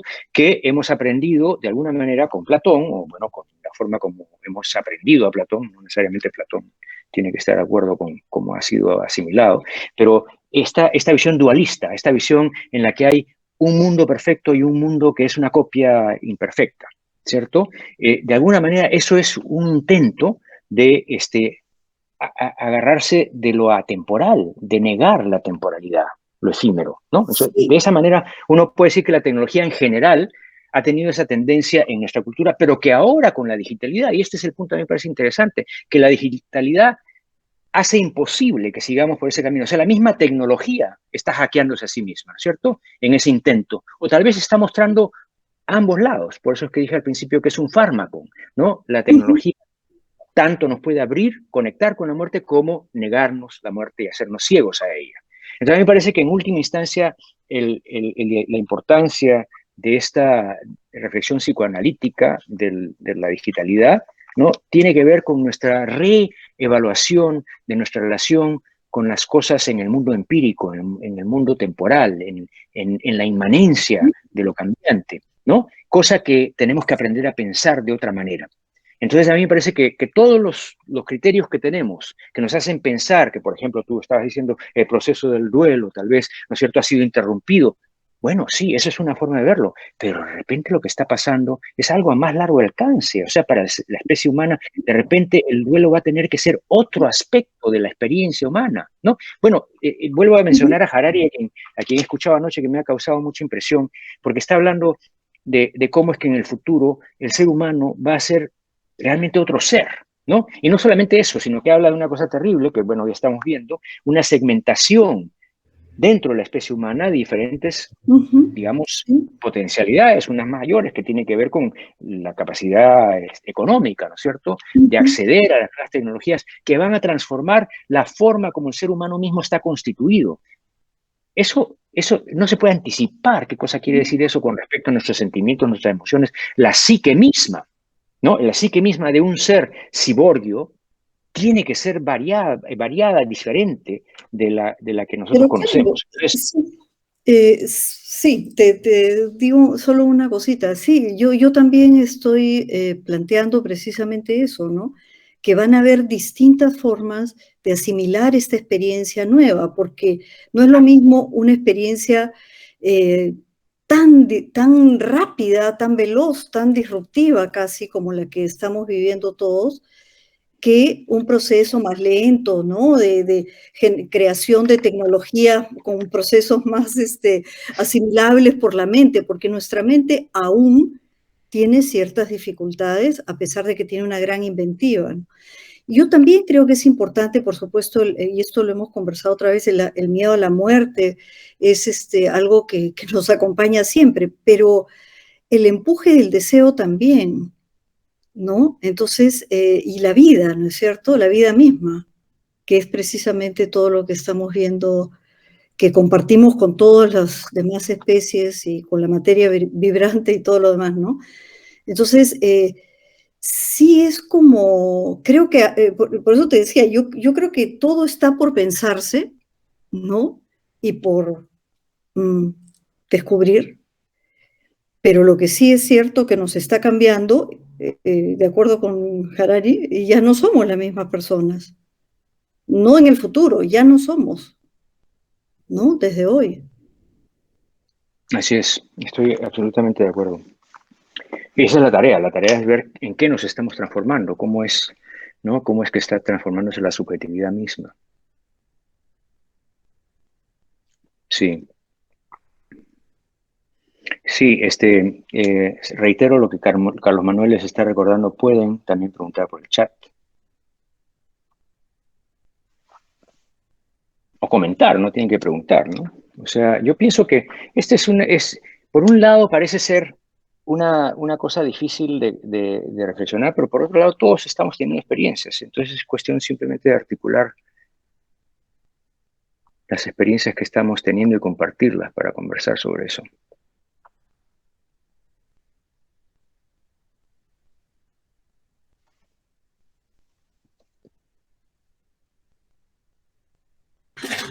¿Qué tal? Hola Víctor. Hola Sebastián, ¿cómo estás? Me quedé pensando un poco lo que decía Mati, del cambio de paradigma, ¿no? Y pensaba lo brusco que ha sido esta experiencia, bueno, de la pandemia, con todo lo que implicaba para paradigmas laborales, educativos, ¿no? Y pensaba en otros países, otros lugares donde no ha sido tan fuerte como lo podemos haber sentido acá, ¿no? Pensaba sobre todo en temas de educación básica, escolar, ¿no? Lo fuerte que ha sido pasar a la virtualidad y lo duro que ha sido para docentes estos cambios de paradigma, de pasar de un manejo de aula, de pensar la educación desde una cosa presencial, con todo lo que eso implica, a una cuestión virtual donde, bueno, tú has enseñado en la virtualidad, creo que quienes hemos llevado algún curso, hemos dictado, hemos sentido esa diferencia, ¿no? Y me ponía a pensar en lo brusco que ha sido y en las resistencias inconscientes y conscientes que se ha despertado, ¿no? Bueno, hay muchas historias sobre eso, pero creo que me ponía a pensar en esto, en las resistencias, ¿no? En las resistencias de regresar a la normalidad, como se escucha a muchas personas, ese deseo, ¿no? De regresar a una cuestión presencial. Y me ponía a pensar qué había también en este deseo. Bueno, se mueven muchas cosas, ¿no? Pero este deseo de regresar a lo presencial, ¿no? Como este gran anhelo de, no sé, todavía estoy dando vueltas, pero lo siento mucho a veces en docentes escolares, el regreso a lo presencial como este regreso donde tal vez ya no hay regreso, ¿no? Como un poco lo que planteamos, estamos frente a un cambio de paradigma inevitable y es pensar cómo poder conciliarnos con ese cambio sin perdernos en el espacio y que no se note tanto, no sé si llamarlo solamente brecha generacional, pero otras cosas que se ponen en juego, ¿no? Entonces pensaba en eso, ¿no? Quería poner el tema esto de las resistencias y esta vuelta a la, entre comillas, presencialidad que estamos, bueno, viviendo también ahorita poco a poco, ¿no? Bueno, es comprensible, yo pienso, ¿no? Que tengamos resistencias ante algo, primero, que nos incomoda porque nos saca de nuestras estructuras familiares y desconocido,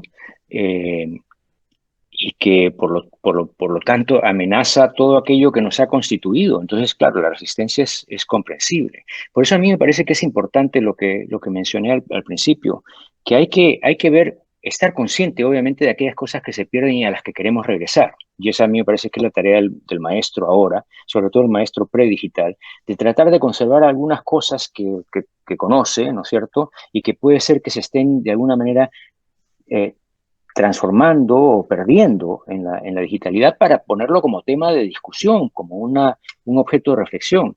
Pero por otro lado, ¿no? Aparte de ver los peligros de la digitalidad, porque es un veneno, podemos decir, ¿no? También tratar de descubrir lo que es más difícil, cuáles son las virtudes que tiene este cambio, estas nuevas perspectivas, qué cosa abren, ¿no? Y para eso es necesario, pues, perder en cierto sentido esa necesidad de volver. Y eso me parece que conscientemente uno puede estar cultivando, digamos, el reflejo, el impulso, de una vez que uno reconoce su resistencia, de tratar de ver qué cosa es lo que está pasando ahí. O sea, un ejemplo, ¿no? Yo creo que muchos acá han tenido la experiencia de clases virtuales, cómo es que al principio no estaban muy seguros si es que se abría o no se abría la ventana. Al final, nadie abre la ventana. Es muy difícil. Mire, yo no veo a nadie, veo ventanas más. Claro, estamos en un espacio virtual donde vamos a ver algo, no tenemos por qué estar presentes, en cierto sentido, ¿no? Porque además la presencia es tan inmediata. Se entiende eso. Pero digamos que en este nuevo espacio, los profesores generalmente quieren hacer lo mismo que ya saben de lo presencial en lo virtual, que nunca funciona. Pero entonces comienza a reducirse una posibilidad magnífica que es la virtualidad, el intercambio virtual, ¿no? De nuestras presencias virtuales, abiertas, transparentes, ¿no? Se comienza a perder esa potencialidad porque nos resistimos a dar el paso siguiente para ver qué sucede aquí. Porque nos morimos de miedo. Nos morimos de miedo porque no sabemos cómo vamos a reaccionar, no sabemos qué va a pasar y porque, por supuesto, es más cómodo quedarse donde uno está. O sea, a mí me parece que aquí, en la reflexión que tú has hecho, para mí lo que salta a la mente es necesario que desarrollemos esta actitud farmacológica, esta actitud de ver que todo lo negativo de la tecnología es importante, pero tal vez más importante en este momento es tratar de descubrir las cosas positivas, aquellas cosas que abren espacios que, por no conocerlos, no son necesariamente negativos, ¿no? Es lo que se me ocurre de lo que tú has dicho. Víctor, hola, ¿qué tal? Hola, Víctor, hola a todas. Hola, Caro, ¿cómo estás? Bien, muy bien. Muchas gracias por la presentación, muy interesante, como siempre. Pensando un poco a raíz de lo que decía Sebastián y de lo que comentabas, hay algo que a mí me llamó mucho la atención, que comentaste hacia el comienzo de la presentación, a propósito de lo virtual como potencia, de lo virtual como fármaco, y a propósito del concepto de la pérdida, ¿no? De esta pérdida que todos hemos sentido, que todos hemos vivido, me puse a pensar un poco en qué consiste esta pérdida, ¿no?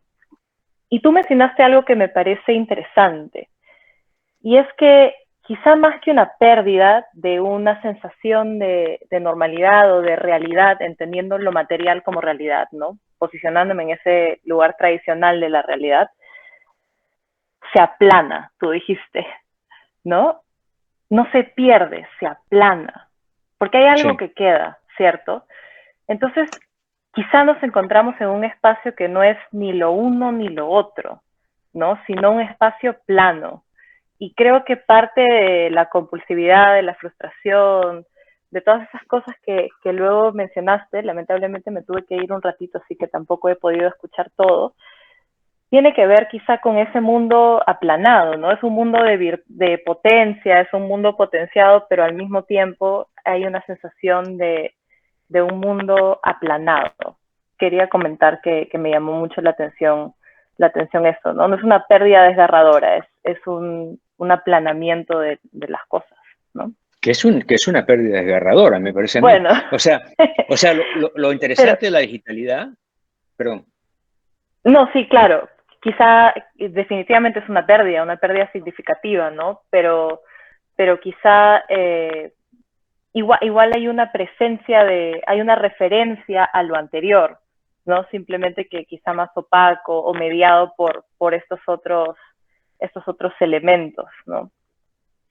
Sí, lo interesante o sea, tenemos toda la experiencia esta, ¿no es cierto? Por ejemplo, el hecho de que tenemos en Spotify o lo que sea nuestra plataforma musical, tenemos una infinidad de música, ¿no es cierto? Que nunca vamos a poder escuchar siempre. Cuando recién adquieres la aplicación, es una cosa maravillosa. O sea, la vida se ha intensificado de una manera que no se había intensificado antes, pero con el tiempo y con la habituación, de pronto, y eso pasa con todo, ¿no? Pero con digamos, la intensidad de la digitalidad, tiene un efecto aplanador en aquello que tendría que tener un valor. O sea, que hay un adormecimiento acerca de esta maravilla que es posible con la digitalidad, que se apaga también por el hecho de que tenemos ese acceso directo, inmediato y tan fácil a la digitalidad. Entonces, yo pienso que esa sensación que tenemos en diferentes ámbitos, pues es parte de lo que está constituyendo, digamos, ese nuevo paradigma, para volver a lo que hablaba Mati, ¿no? Es un nuevo paradigma en que este aplanamiento y esta intensificación es parte de una dinámica con la que tenemos que aprender a vivir, ¿no? Y no simplemente tomar un polo como el que define, sino más bien la dinámica, digamos, la dialéctica medio suspendida entre estos dos aspectos. Me parece que todo va al fondo a lo más importante, que es la actitud con los cambios que no son irreversibles. O sea, digamos que no van a no vamos a ir, no podemos ir para atrás, tenemos que seguir adelante. Entonces, mientras vayamos adelante con mayor conciencia, me parece, y esa conciencia solamente la podemos tener conversando unos con otros, no escuchando, solamente conversando, porque cada uno tiene una experiencia distinta. Eso me parece que es necesario para poder, de alguna manera, entrar a una nueva forma de ver en la que estas cosas no estén separadas, sino que sean parte de una sola realidad con la que tenemos que lidiar, ¿no? De acuerdo, de acuerdo. Y me parece interesante eso que dices, ¿no? Quizá era también un poco lo que quería expresar. No es ni la maravilla tecnológica, ni la realidad como la entendíamos antes, ¿no? Ni lo uno ni lo otro. Es una versión aplanada de ambos. Estamos en ese lugar intermedio, sorteándolo. Es difícil. Difícil es difícil, así es. Pero también fascinante, ¿no? Porque lo que está pasando ahora. O sea, por ejemplo, sí, claro. a mí me pareció tan interesante la propuesta de este taller, en el que vamos a hablar no solamente de los espacios virtuales, sino de las experiencias virtuales que ya están habiendo con estas nuevas aplicaciones, estos nuevos juegos virtuales que hay. Yo no tengo experiencia de eso, a pesar de que he dictado un curso en el que utilizamos videojuegos, pero ahí a mí me parece que ahí hay realmente una dificultad generacional. Por lo tanto, yo estaba realmente emocionado de escuchar un poco de eso, ¿no? De que la gente que tiene esa experiencia pueda comparar lo que estoy diciendo yo con la experiencia que tienen ahí, porque me parece que muchas de las cosas que yo digo, que he dicho en la presentación sobre lo virtual y lo real, podría realmente profundizarse y enriquecerse más con esas experiencias de las que no sé mucho, ¿no? Tal vez la gente en la audiencia tenga algo más que decir sobre eso.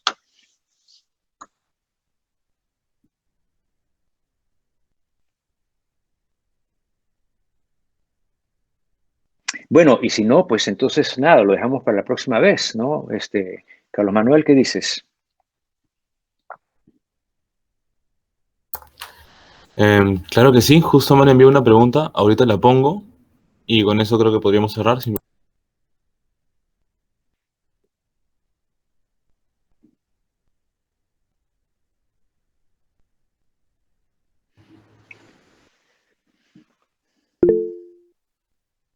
Aray, qué buena, qué larga, anónimo, me gusta eso, ¿no? O sea, la anonimidad de la digitalidad.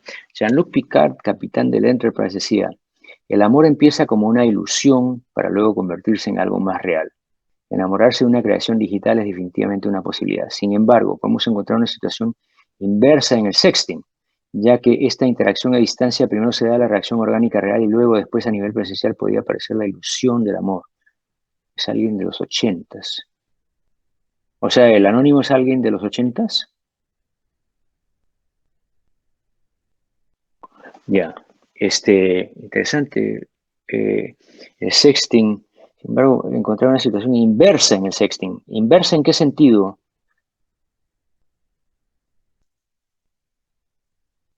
O sea, que el amor o el sexo vienen antes de luego la presencialidad, donde se reconoce no sé si entiendo bien la pregunta.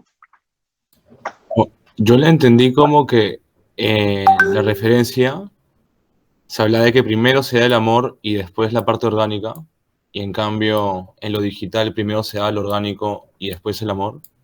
Aunque yo también entro en duda, porque yo creo que también lo digital puede ser más emocional que orgánico. Claro, ¿no? Orgánico es un término ahí, me parece inapropiado, porque en realidad lo que pasa, claro, en la interacción no es orgánico, en la interacción es virtual. Ahora, puede ser que el efecto en uno sea orgánico, pero la relación no es orgánica, es justamente la ausencia de la presencialidad en cada uno de los dos polos, ¿no? Entonces, tal vez esa asimetría no está bien descrita. Eh, Más bien lo que yo pensaría es que aquí lo que se plantea es el papel que tiene la corporalidad en la relación con el otro y específicamente en el amor, ¿no? Entonces, en la relación virtual, uno puede tener una relación virtual y enamorarse de alguien por el chat, por ejemplo, y luego conoce a esa persona. Y entonces esa relación que se ha establecido, ¿cierto? Es una relación que aún no tiene un elemento, digamos, corporal, sino que tiene una interacción intelectual, mental, ¿no? Conceptual, que solamente alcanza su plenitud o no, porque ese es el miedo que tiene mucha gente que conoce gente de conocerlas en presencia, ¿no? ¿Qué va a pasar? ¿No? Y eso es lo interesante, lo que sucede en la presencia del otro cuerpo, eso está completamente ausente en la relación virtual primera, tanto como el sexting. O sea, lo que hay ahí es la simultaneidad de una imagen que supuestamente corresponde a la presencia de la otra persona, pero es una presencia que no es una presencia que tiene la misma densidad ni la misma capacidad comunicativa que tiene el cuerpo de la otra persona. No, porque cuando uno ve un cuerpo, no es solamente si te gusta físicamente, es cómo te impacta ese organismo frente a ti, cómo tu organismo mismo empieza de alguna manera a manifestarse. O sea, esas dimensiones de la corporalidad están ausentes en la virtualidad. Y esa es una gran pregunta, ¿no? Si están ausentes ahí, ¿cómo transforma eso nuestra concepción y nuestra experiencia de lo que llamamos amor? ¿No? No sé, o sea, es un tema interesante que podríamos conversar, pero eso es lo que me viene a la mente.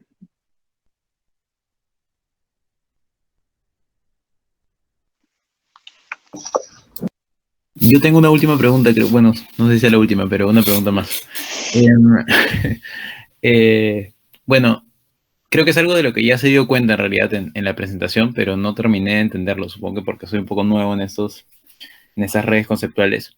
Y es, digamos, cómo termina de estar articulada esta relación entre lo real y lo digital o lo virtual, ¿no? Porque, digamos, esas tres cosas, por lo que entendí, están mutuamente atravesadas, pero, digamos, hasta qué punto cada una conserva su propia, no sé, su propio dominio, ¿no? O sea, pensando, por ejemplo, en los ejemplos de algo como el metaverse, ¿no? O sea, que se está planteando ahorita. Digamos, ¿dónde está esa distancia y qué hay que hacer con ella? A ver, ¿cómo está esa distancia ahí?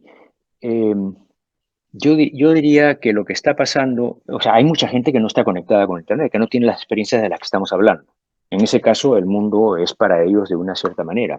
Para nosotros que estamos entre lo uno y lo otro, estamos entrando en una nueva era, ¿no? En la que ese dualismo con el que hemos estado inculcados desde el principio, porque esa es la manera como nuestra cultura nos ha hecho pensar en lo virtual, ¿cierto? Está de alguna manera siendo deconstruido por la experiencia misma que estamos teniendo. Que el metaverse es simplemente, digamos, el fin al que llega este desarrollo que estamos viendo en el que la virtualidad cada vez está más involucrada en lo que hacemos. O sea, ya mi identidad física ya no es única. O sea, yo tengo una presencia digital, ¿no es cierto?, donde tengo interacciones que se cruzan con las interacciones normales, por ejemplo, interacciones bancarias, por ejemplo, ¿no? Que ya son parte de mi vida cotidiana. Y que entonces mi vida y mi identidad ya no es solamente una identidad física, sino también una identidad que tiene conexiones con lo virtual y que entra en una temporalidad y una espacialidad distinta y sin embargo están conectadas de una manera que no estaban antes. O sea, no sé si ustedes han tenido esa dificultad. Para mí siempre ha sido difícil entrar a la vida que te da una aplicación, la aplicación del banco, por ejemplo. Ya no tengo que ir al banco personalmente y de repente estoy haciendo, y ahora ya lo hago corrientemente, pero entonces eso quiere decir que mi vida ha cambiado, ya no es una vida meramente empírica, es una vida empírica que está de alguna manera trastocada por esa digitalidad, ¿no? Entonces, ¿qué te puedo decir? Hay diferentes niveles en los que estamos descubriendo eso, y en la medida que vamos avanzando, pues eso se va a generalizar cada vez más. Y esa relación entre lo virtual y lo real va a seguir siendo cuestionada y reconcebida, a mi parecer, en la medida que sea necesaria. No sé si eso responde a tu pregunta, Carlos. Sí, sí. Bueno, lo único, un pequeño comentario tal vez, es que, bueno, a mí, digamos, con lo que dijiste, lo que entiendo es que hay una especie de, bueno, ¿cómo decirlo? Una especie de dislocación, ¿no? No sé qué palabra usar ahorita, pero se entiende a qué voy, ¿no? O sea, todo esto que en la tradición más hegeliana es como la ruptura de una unidad previa.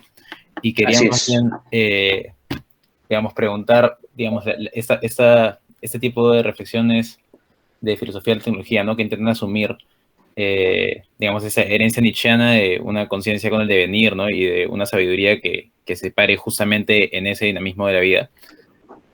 Digamos, hacia dónde iría esta reflexión como una cura o como, digamos, se entiende, ¿no? Como una terapia entre lo que estamos viviendo, o más que terapia en sentido médico, sino, digamos, como herramientas para que la gente pueda comprender, digamos, el sentido del pensar está en eso, supuestamente, ¿no? En dar herramientas para que la gente, digamos, desarrolle una comprensión que la lleve a estar en paz con eso, ¿no? Y no sé cuál es tu perspectiva sobre eso, o sea, deberíamos más bien intentar que esa dislocación se corrija y retorne a una unidad, o más bien abrazar esa nueva pluralidad de experiencias que es la virtualidad y lo digital, ¿no? Bueno, muy buena pregunta. Muy buena pregunta. A mí me parece que la fragmentación es una característica de la existencia humana, una característica que a través de la teoría filosófica tratamos de alguna manera de explicar de una manera holística. O sea, ese es un prejuicio que tengo yo, un presupuesto que yo tengo incluso antes de la digitalidad, ¿no es cierto? O sea, entre Hegel y Kierkegaard, yo prefiero a Kierkegaard justamente porque Kierkegaard no requiere, como lo requiere Hegel, de la completud, del llegar a una cosa completa, ¿no? Cerrada. El sistema no es digamos, es una forma de negación de la fragmentariedad y la temporalidad de la existencia. Pienso yo, eso habría que discutirlo muy largo, pero en lo que tú me estás preguntando, entonces, la terapia o el método es precisamente el de tomar eso como uno de los factores con los que tenemos que lidiar, no como algo que tenemos que resolver, sino como algo que tenemos que aceptar, ¿no? O sea, que tenemos que aceptar esa fragmentación, esa limitación, esa fragilidad, esa condena al vacío eventualmente, como parte de la existencia humana, y por lo tanto que la sistematización teórica es simplemente una forma de lidiar con eso que ahora se hace insuficiente debido a que tenemos diferentes experiencias que requieren de una nueva teorización. No digo que la teorización no sea importante, pero que ya la forma como hemos concebido tenían presupuestos que ahora están siendo de alguna manera deconstruidos por la experiencia que tenemos. Eso, digamos que eso es lo primero que te respondería. Como digo, todo lo que yo digo acá podemos conversarlo por mucho tiempo y puedo cambiar la forma como lo veo. O sea, todo está, nada está completamente claro, así que es importante estas discusiones, me parecen que son esenciales para que todos nos aclaremos por lo que estamos viviendo, ¿no? Pero gracias por la pregunta, buena pregunta.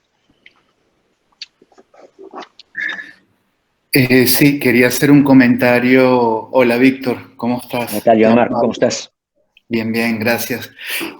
Bueno, definitivamente, si algo hay de humano en el planteamiento de hoy, es que estamos atravesados por una ambivalencia tremenda en relación al tema.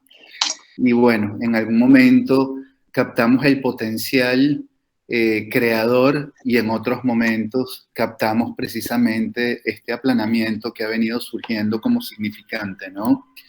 De mi lado, mientras te escuchaba, venía pensando en cómo en sí misma la digitalidad implica una gran revolución en todo el sentido de la palabra, Es decir, no hay aspecto de la vida que no esté en este momento permeado por la digitalidad, cosa que ningún campo de lo humano ha logrado con tanta concretud como lo digital lo ha venido haciendo. Ahora, pensaba que incluso dentro de la digitalidad haya en este momento también un gran acontecimiento.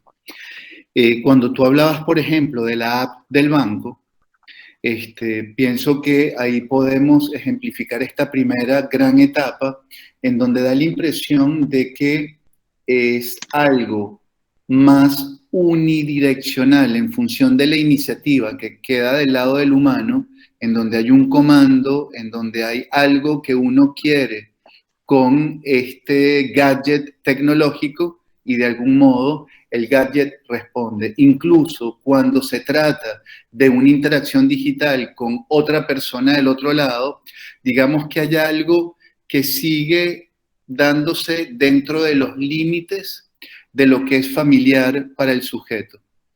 Sin embargo, pienso ahorita en todo el desarrollo de la inteligencia artificial, que da la impresión de que se emancipa incluso del programador, que logra un poco a través de la retroalimentación incluso logra generar otros sistemas y otras propuestas que incluso ya escapan al escrutinio del sujeto. Y la iniciativa me da la impresión que queda ahorita del lado de toda esta tecnología de la inteligencia artificial, que incluso tiene, o sea, un estatuto de interacción, queriendo incluso decir con esto que la interacción con estos sistemas no solo van a provocar cambios subjetivos, sino que creo que, siguiendo la línea de Mati, podríamos incluso hablar hasta de nuevas configuraciones del inconsciente que surjan a partir de estas interacciones. Y me da la impresión que a partir de allí, más bien hay una suerte como de obsolescencia de lo humano. Porque un poco viendo la tendencia, me da la impresión de que incluso ciertas profesiones podrían tender a desaparecer. Si observamos hoy la medicina, por ejemplo, a partir de todas estas lecturas e intervenciones que puede hacer la inteligencia artificial, me parece que en un tiempo corto va a estar más del lado de la ingeniería que de la medicina, esta práctica médica. ¿Qué decir incluso de la psicoterapia? Esa es una gran pregunta que me hago.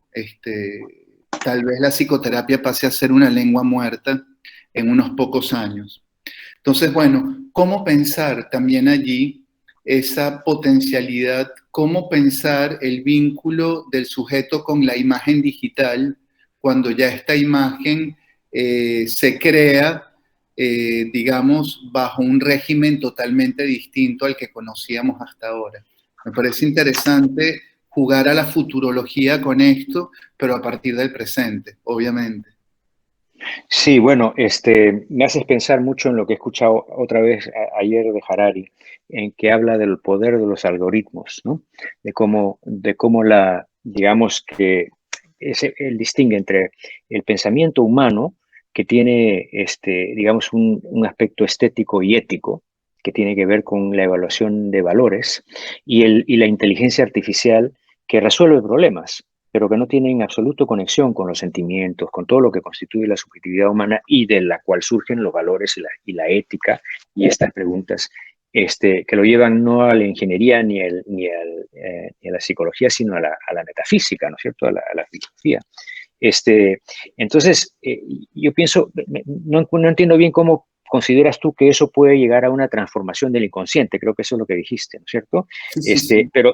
Pero sí me parece que el poder de los algoritmos va a transformar el mundo en un mundo, si es que no hacemos algo para de alguna manera compensarlo, para encontrar un balance, va a convertir el mundo en un mundo que ya estamos viendo, ¿cierto? Que está manejado por sistemas que no tienen el razonamiento humano que es necesario para el tipo de apertura psicológica, digamos, que nos es familiar.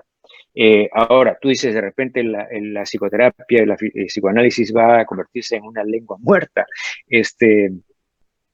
Es posible, ¿no es cierto?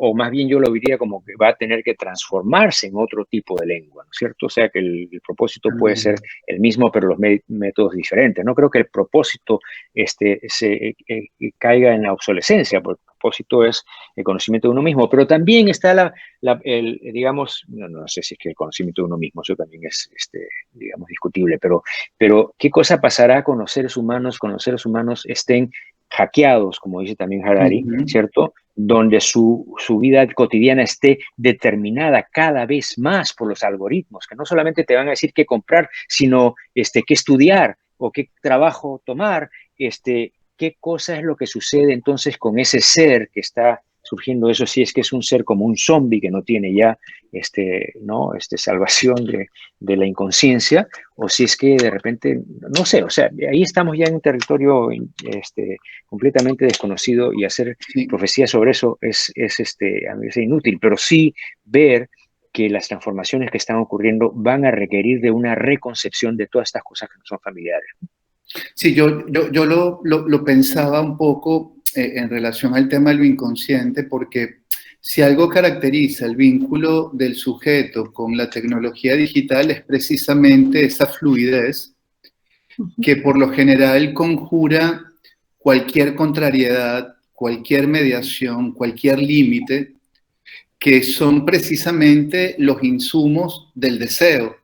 Es decir, para que haya deseo tiene que haber límite, tiene que haber contrariedad, y más bien este modo de adecuación constante entre lo orgánico, entre lo subjetivo y los dispositivos materiales y los algoritmos, me da la impresión que va paulatinamente sofocando todo lo que uno entiende desde una perspectiva psicoanalítica como el deseo. Entonces, me parece que es interesante ver, tal cual como tú dices, no solo qué efecto esto tiene, sino en qué medida los terapeutas pueden generar espacios dentro de estos entornos virtuales para poder seguir operando psicoanalíticamente. Yo creo que ese es un problema que hay que afrontar de manera urgente, sí, con creatividad y con rigor. Absolutamente, sí, la reconstitución de la subjetividad en realidad. Bueno, Carlos, estamos ya pasados de la hora. Yo estoy dispuesto a una última pregunta si es que la hay, si no, nos despediremos. ¿Hay alguna última pregunta? A mí me gustaría tal vez tocar brevemente un tema que tal vez no mencionaré más adelante, justo sobre los NFTs y bueno, el otro sobre Narciso. Sobre los NFTs, pequeño caso, ejemplo, cuando pensábamos en qué puede tener un valor, cómo se puede monetizar, y acá pues se venden tweets. Pero como puedes ver, los tweets se venden en bitcoins y tienen alto precio. O sea, y el valor de estos tweets está muy relacionado tanto a esta idea del recuerdo, del que me parece un momento valioso en la historia, y a la vez en qué sentido se puede monetizar la información, el contenido o las expresiones humanas, ¿no? Entonces, ¿cuál es el lugar de la producción humana, la monetización y el valor del arte dentro de todo esto, ¿no? Empieza a transformarse. Sí, bueno, para mí, mientras más estoy familiarizándome con la idea del NFT, primero se me hace que tiene que ver con, como ya lo dije, específicamente con nuestra relación con la memoria, con el tiempo, con la temporalidad, ¿no? El arte siempre ha sido, en cierto sentido, una forma de hacer permanente, cierto arte, ¿no? De hacer permanente una realidad que pasa, ¿no? O sea, un sentimiento, una escena, una acción memorializada para siempre. Lo que estamos haciendo aquí en la virtualidad es que esos momentos, ¿no? Se convierten ahora en objetos